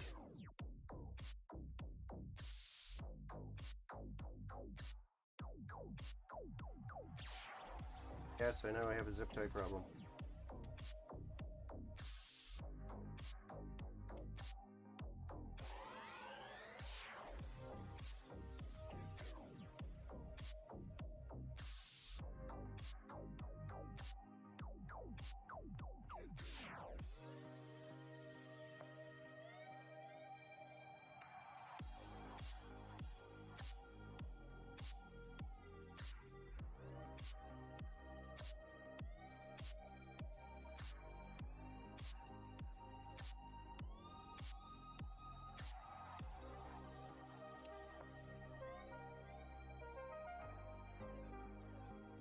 This little guy here.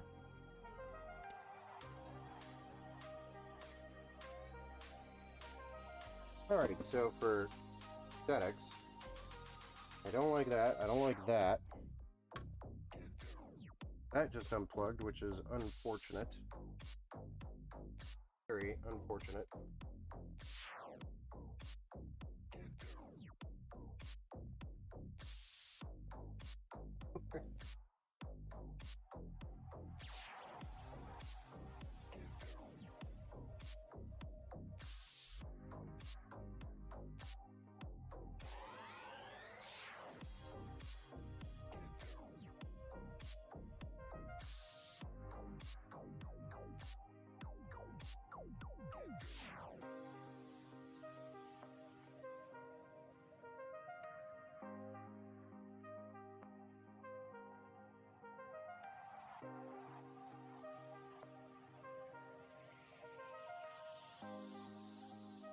I mean, it's pretty much good as it's gonna get. Really can't do much more here. Maybe a zip tie here, tie there. Hey, what's up, man? Thank you for the raid, sir. Hey Ben, friends, sending you best wishes from a Tesla charging station in the middle of Mexico. Nice. I'm glad that they've. What do you? I mean, what's going on out there? Is that normally where you're at, or am I just not following it correctly here?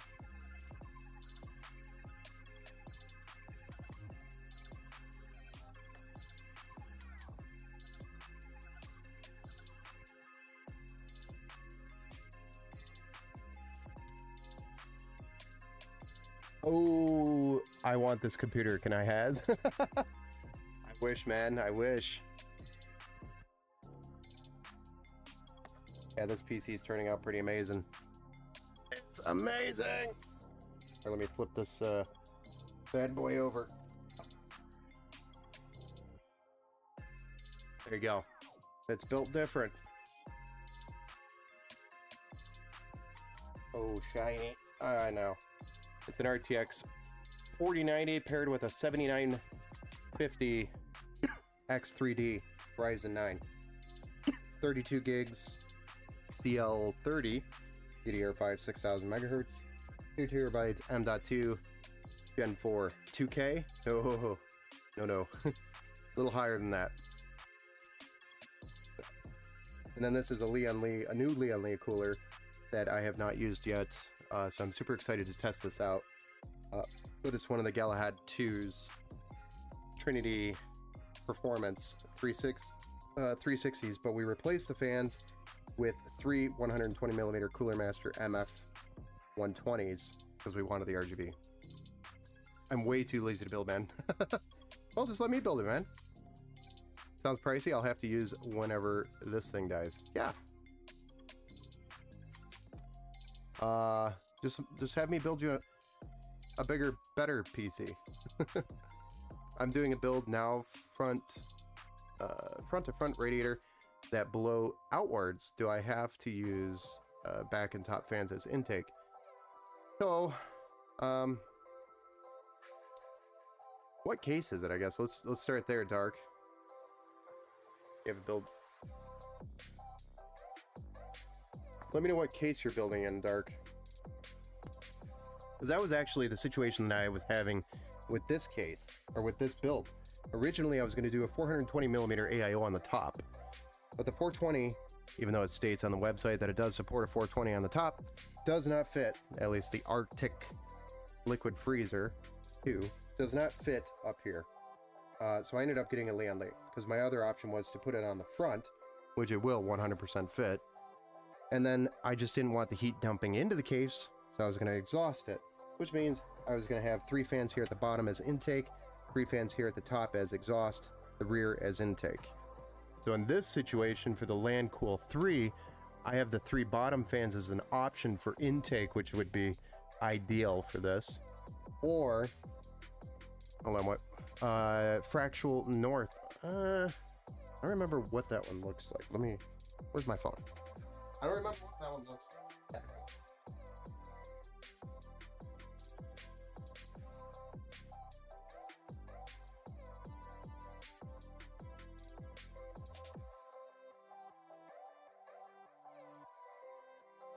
Oh. Right.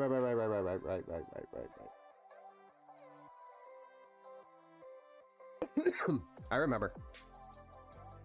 So you have to do the front radiator. Yes. Is it a 360 or what size is it?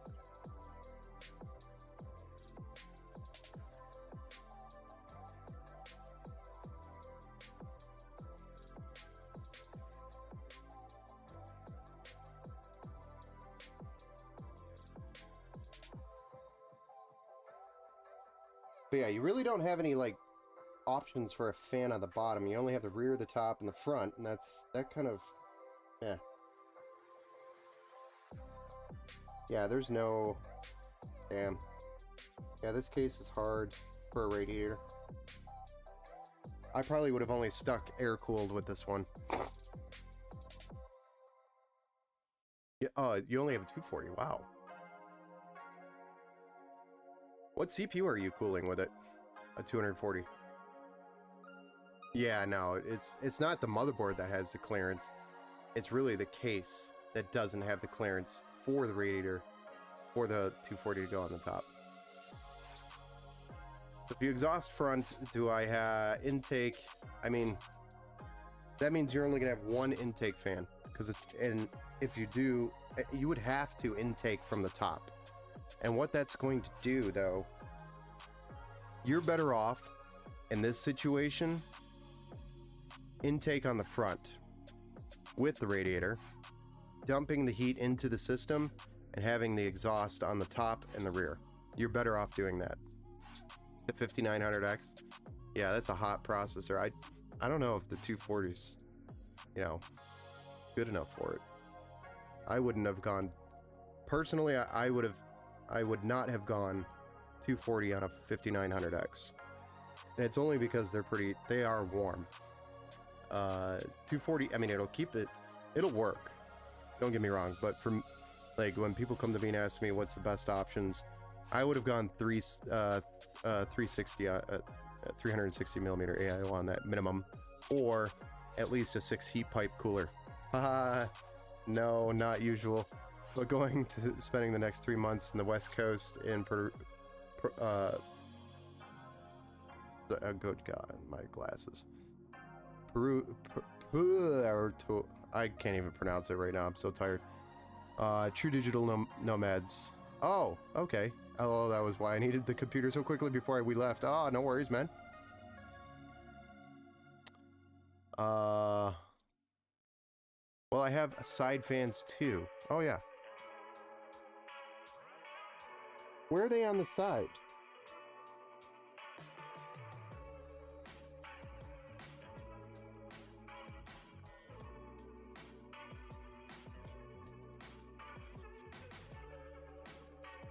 Like, it lets you mount it vertically in the GPU. Okay. Can't I exhaust in the back? Yes, you can. Wait, hold on. Let me read here. If I use side fans and back and top as intakes,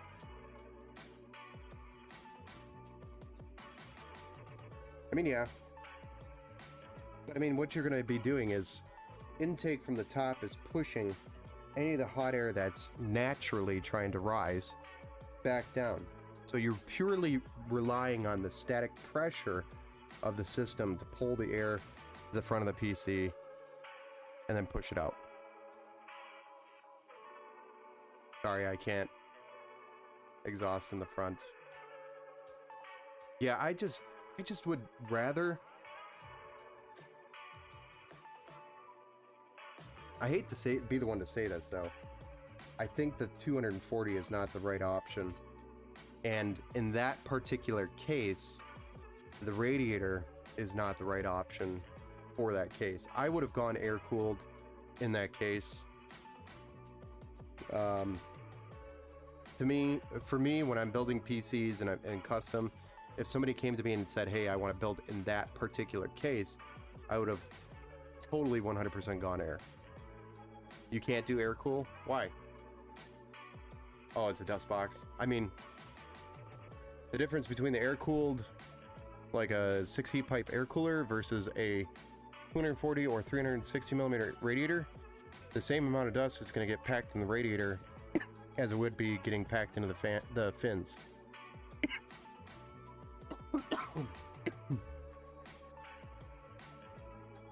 The dust makes no difference between the two types of coolers. I mean, this place here is a dust box too. I live on a dirt road, and it's literally like 400 yards that way. And when during the summer, it gets really dusty, and a lot of dust comes in. So, I totally get it. My response to it is just keep up on cleaning them. Although I've been pretty lazy the last like 3 months. It's been pretty bad. I can draw faces on the front mesh of my PC right now. Kind of gross. But the good news is the front mesh is working.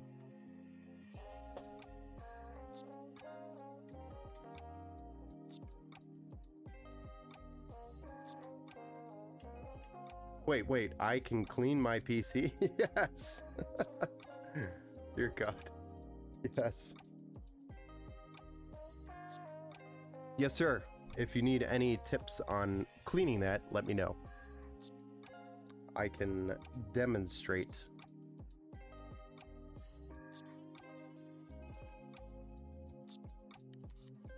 Alright, let's finish this up.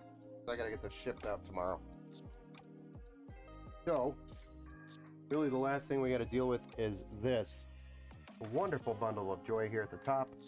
Then we could fire it up and see what this bad boy even looks like, and see if I built it right. See if it posts. Oh, does it post?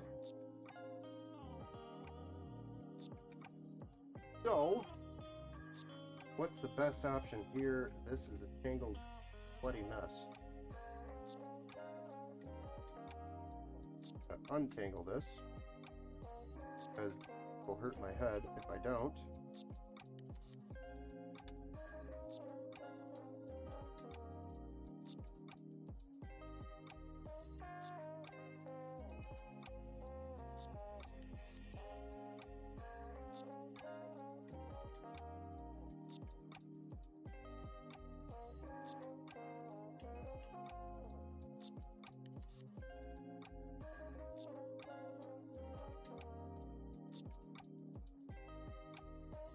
Very large amount of cables here. Fortunately, different types or different why there's so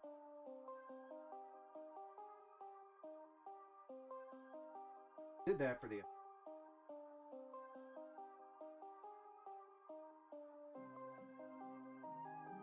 wanted to make sure.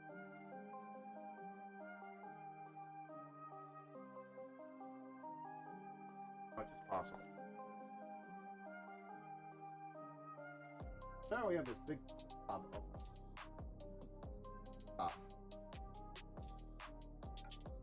Land Cool Tree does have a rear.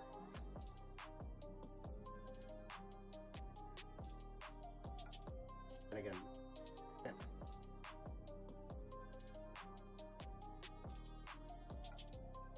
I really like the cable man. Very easy.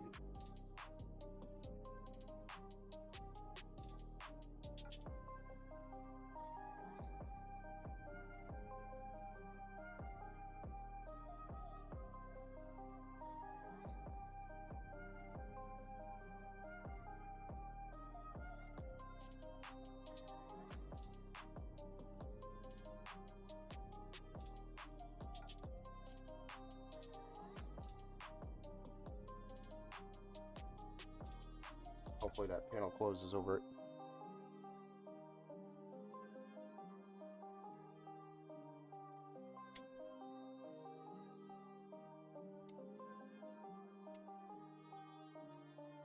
But I mean, there's not much more you could do with that. You're on build 619 already this year? Just you? You're killing it. Thanks, man. Step one. Stop being lazy turd. Hey, you know what? I'll try.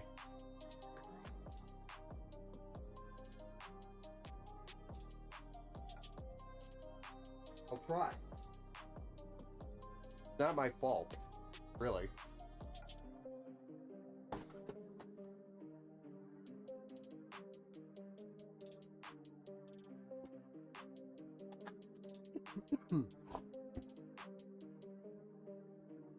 I believe this is our top panel here.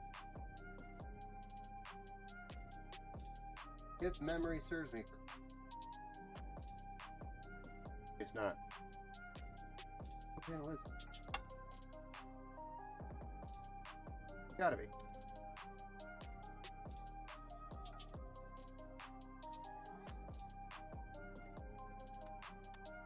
Look at that. Hidden away. Nobody would ever know. And same thing with this side. Oh my god, where did all the cables go? They vanished into thin air.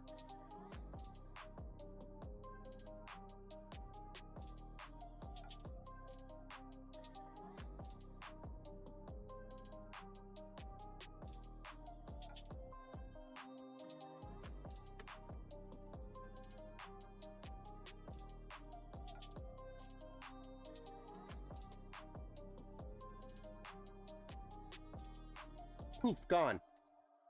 Nice, clean, good work. Thank you.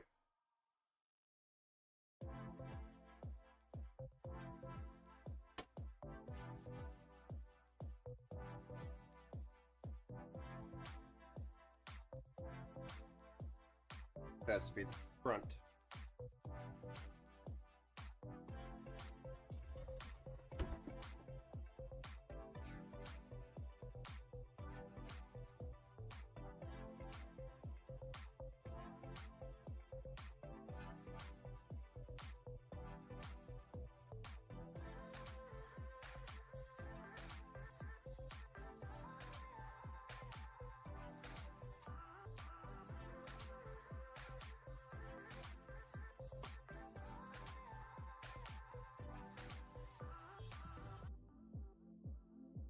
So it's got a glass panel for the back.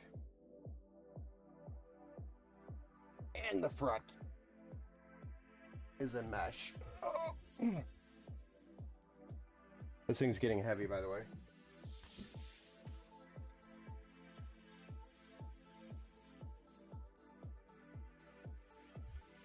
This was a really weird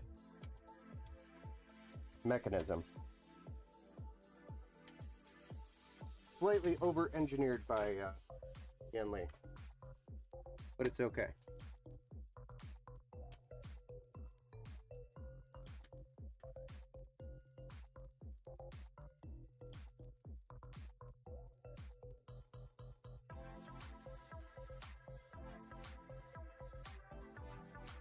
difficult to line up.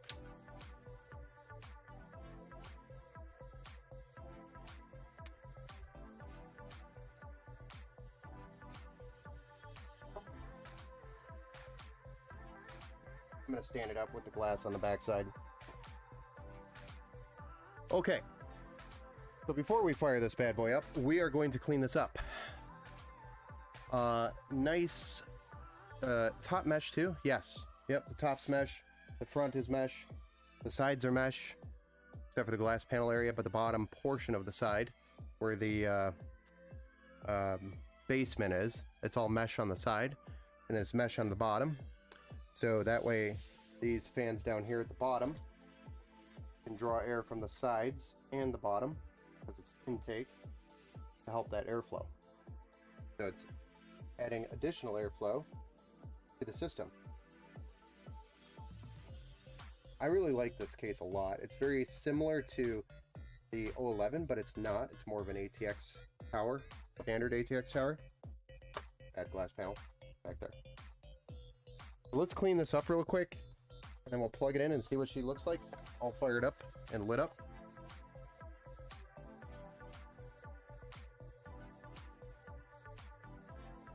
I bet she's going to be pretty.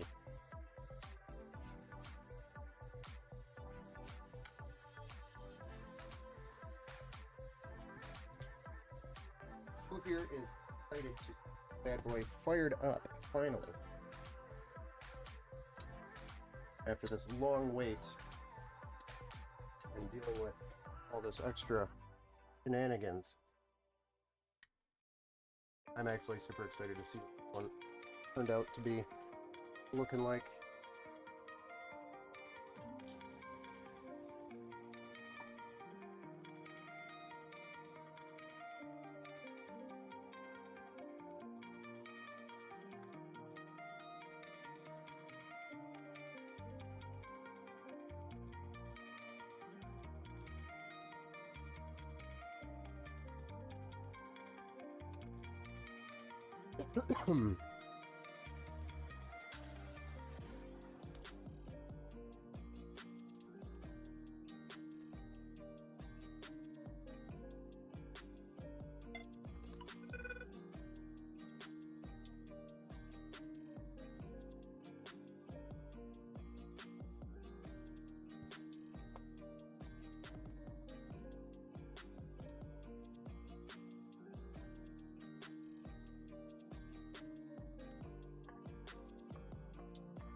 Seen anything lately about Windows RGB and fan controller integration? I saw they were working on it like 6 months ago. No, I have not seen any type of fan integration. Windows and RGB.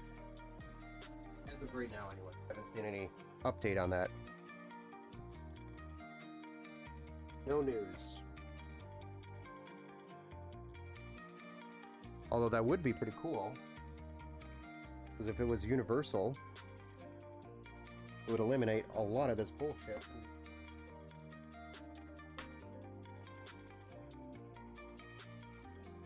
And when I say bullshit, I mean like RGB fans and different software for all of them.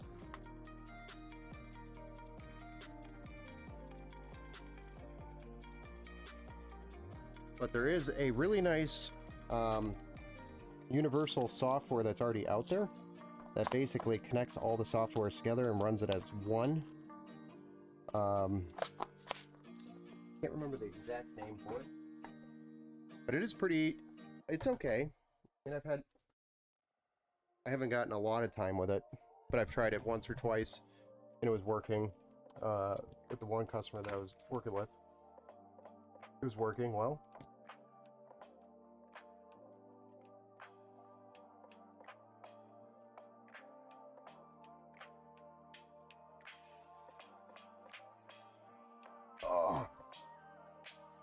He's heavy.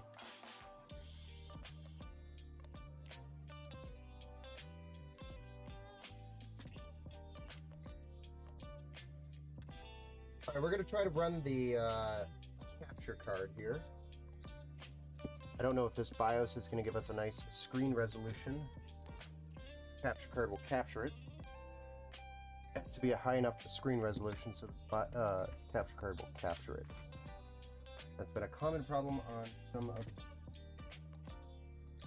high enough resolution BIOS, so you really can't see anything post.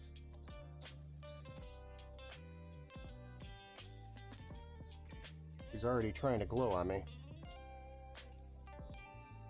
Alright, let's switch the view so you guys can see it.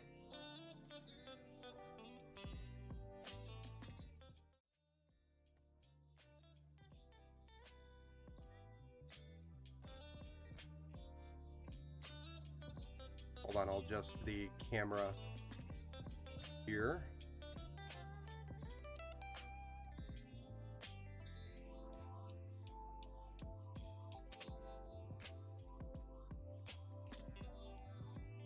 Oh, wrong way.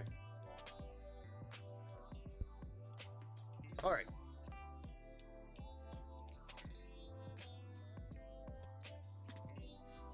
Yes, it would. Is the universal software any more resource intensive than the third-party software? I'd say it's pretty equivalent. I don't think it's like, although like the motherboard software, for example, or the Leon Lee software. The Leon Lee software is actually really nice. The L Connect, pretty decent. It does use a little bit of resources, but it's not like anything insane. But if you're running, for example, Armory crates to do your RGB, the nice thing about that is that the motherboard stores the RGB last RGB command. You don't have to run the Armory crate every time, as long as you want the same RGB as the last time you ran it. So, anyway, is everybody ready to see what this bad boy looks like?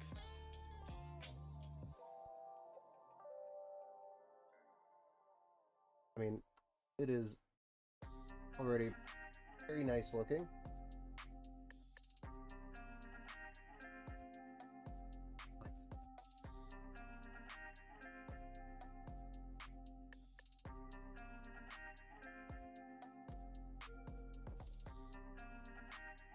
Thing.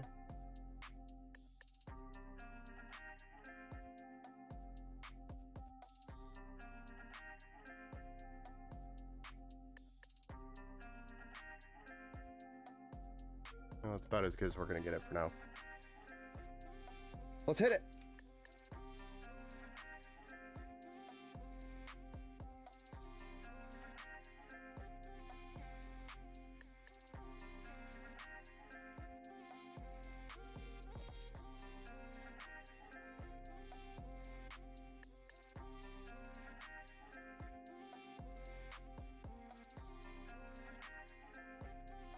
Look at even the basement's clean. Fire it up. I'm jealous about this one. I'm sorry. Sorry, Mosen.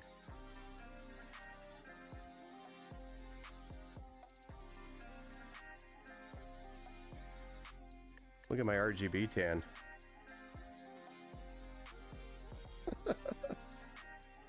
This one's pretty boss.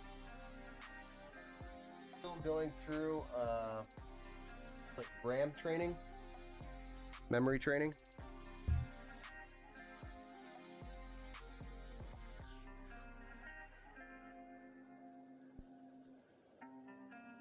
We got a white light, so let's see if the BIOS has a high enough resolution to show on the capture card. Could also check the capture card on my OBS.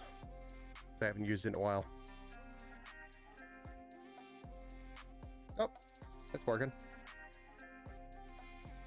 We got a post. Hey, look at that. You can even see it in the little box. We got our Ryzen 9 7950X3D, 16 cores. Currently base speed of 4200 megahertz, memories at 65. This is a 64 gig kit? I don't remember. It was like a week ago when I was dealing with this. Go in. Let's go into the BIOS. Yeah, this is a 64 gig kit. My bad. Oops. With the 980 Pro 2 terabyte. That's a Gen 4 SSD. All of our fans and our pumps, everything's checking in. Except... oh, there it is. AIO pump is there. I just didn't look at it right. Because there's another pump header at the bottom, and that's what the W pump is for. Because normally your pump... if you're doing an open loop, your pump is normally down here, and then you just plug it into that header rather than having to run it all the way up. Makes sense. Okay. The temps on this bad boy is right now 39 Celsius without any fan curves or anything. And it's stock out of the box, which is pretty good. It's pretty impressive for a Ryzen 9 7950X 3D. So this cooler by Leon Lee, I'm already impressed with. So, I just don't remember if we're doing 11 or 10. Shit. Let me go look that up.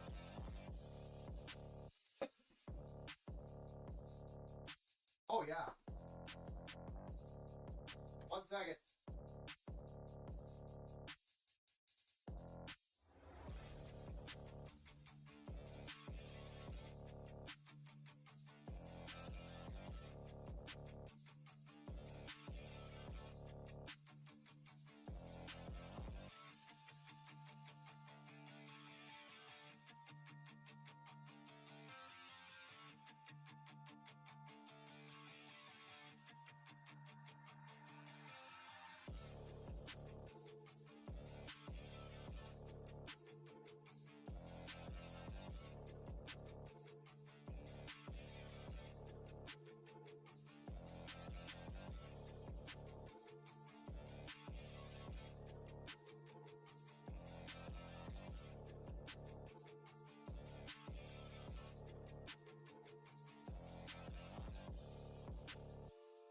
We do have Windows 11 selected, but I'm going to check our conversation to make sure it wasn't changed.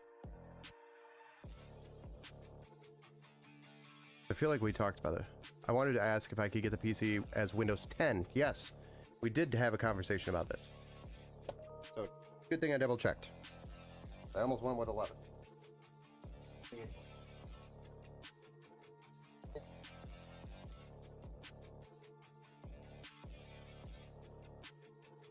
So now, we're going to boot to Windows 10 installation. We're going to install Windows 10 Pro.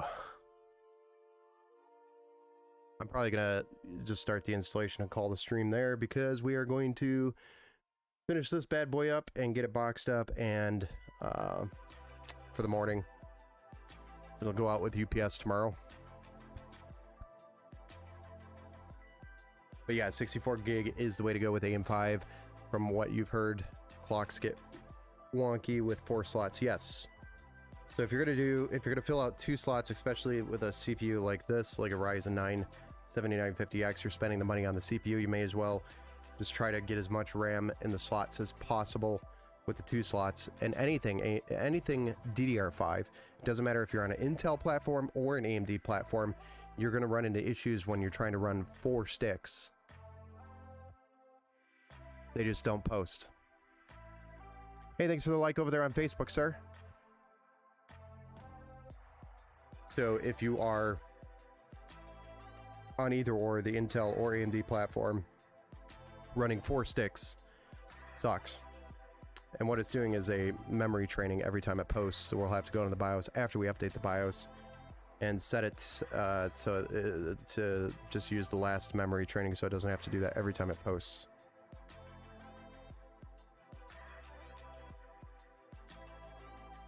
I don't remember if we're supposed to do tuning session with Chamber Tech. I gotta go look at that too. If that's the case, then we do have to hold on to it another day.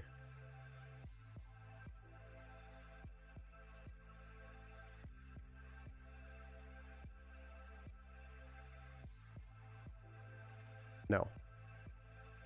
We do not have one of those.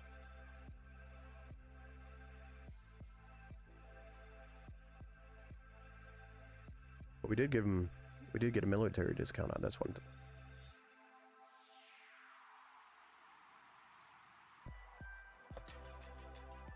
Which, by the way, we do offer military discounts.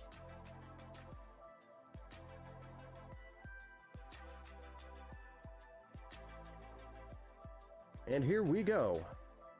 I don't have the product key at this given moment, so I'm just going to skip through that, select Windows 10 Pro, which is the product key we are going to add later. Select the SSD and install. But there she is. My man, it is beautiful. I hope you catch this stream and check it out, the results. I'll snap a couple pictures and send them to you, just so you know it's built. I don't think you were here for the entire stream. But I know you are super stoked to get this thing built. There was a slight delay with the cooler, so delaying it, but I had to build this right for you. I wanted to make sure it was as good as I possibly can make it to send it to you. Product base.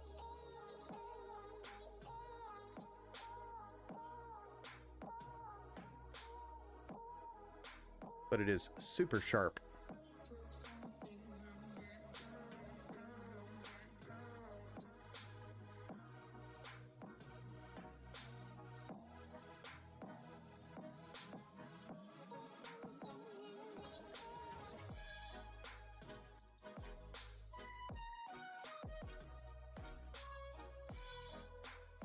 We're installing Windows, so I'm going to go ahead and indeed a pretty machine.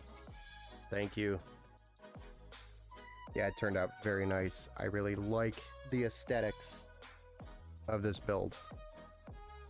I'm glad we went with this case, but at the same time, I wish I would have gone maybe with a 7000D, so we could have gone with the 420, but this new Leon Lee cooler is honestly the bomb and kind of saved my ass.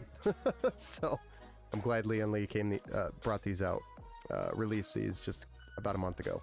So I grabbed one. It was just really hard to get because it's a new release. That's why it took so long to get over here. We originally started this build on Monday last week. Found out that the 420mm AIO wasn't going to fit. So then we had to order a different cooler, or the option was to put the cooler on the front and reverse the airflow, and I really didn't want to do that in this machine. It just complicated too many things. So I wanted it the way we originally were going to build it. So this cooler is a little bit thicker on the radiator and wider, and a little bit longer than a standard 360mm. So it gives you a little bit more cooling square footage on the radiator. And these tubes are also a little thicker or wider, so it allows more flow through the system, through the entire system. And the pump is a lot faster, so it moves liquid way quicker. And it's got a huge, I mean huge piece of copper on that block. So it's definitely going to keep the CPU cool. I know that for sure. Which is why I went with this one as the secondary option here.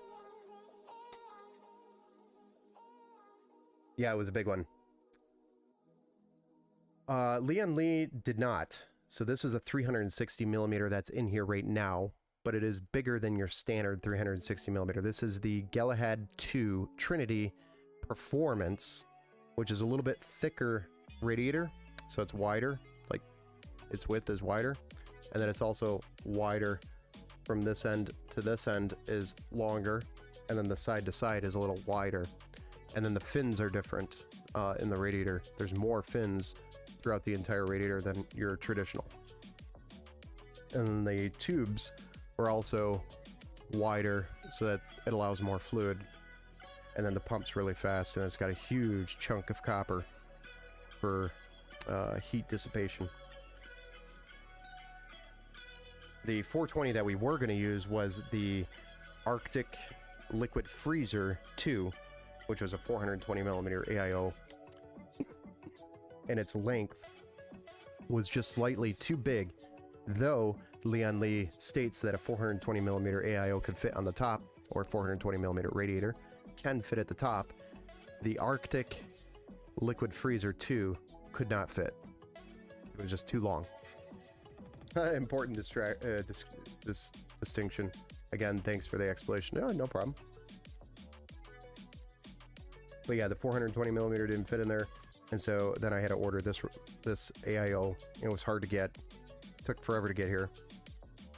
So it kind of added an extra week to the build that wasn't really expected. So I'm really excited. Excuse me. Really excited to get this build out to him. So he'll be super stoked when he sees that it's shipped. And even more stoked when it shows up. But trust me, it was well worth the wait. Because we did it right. Did it 100% right.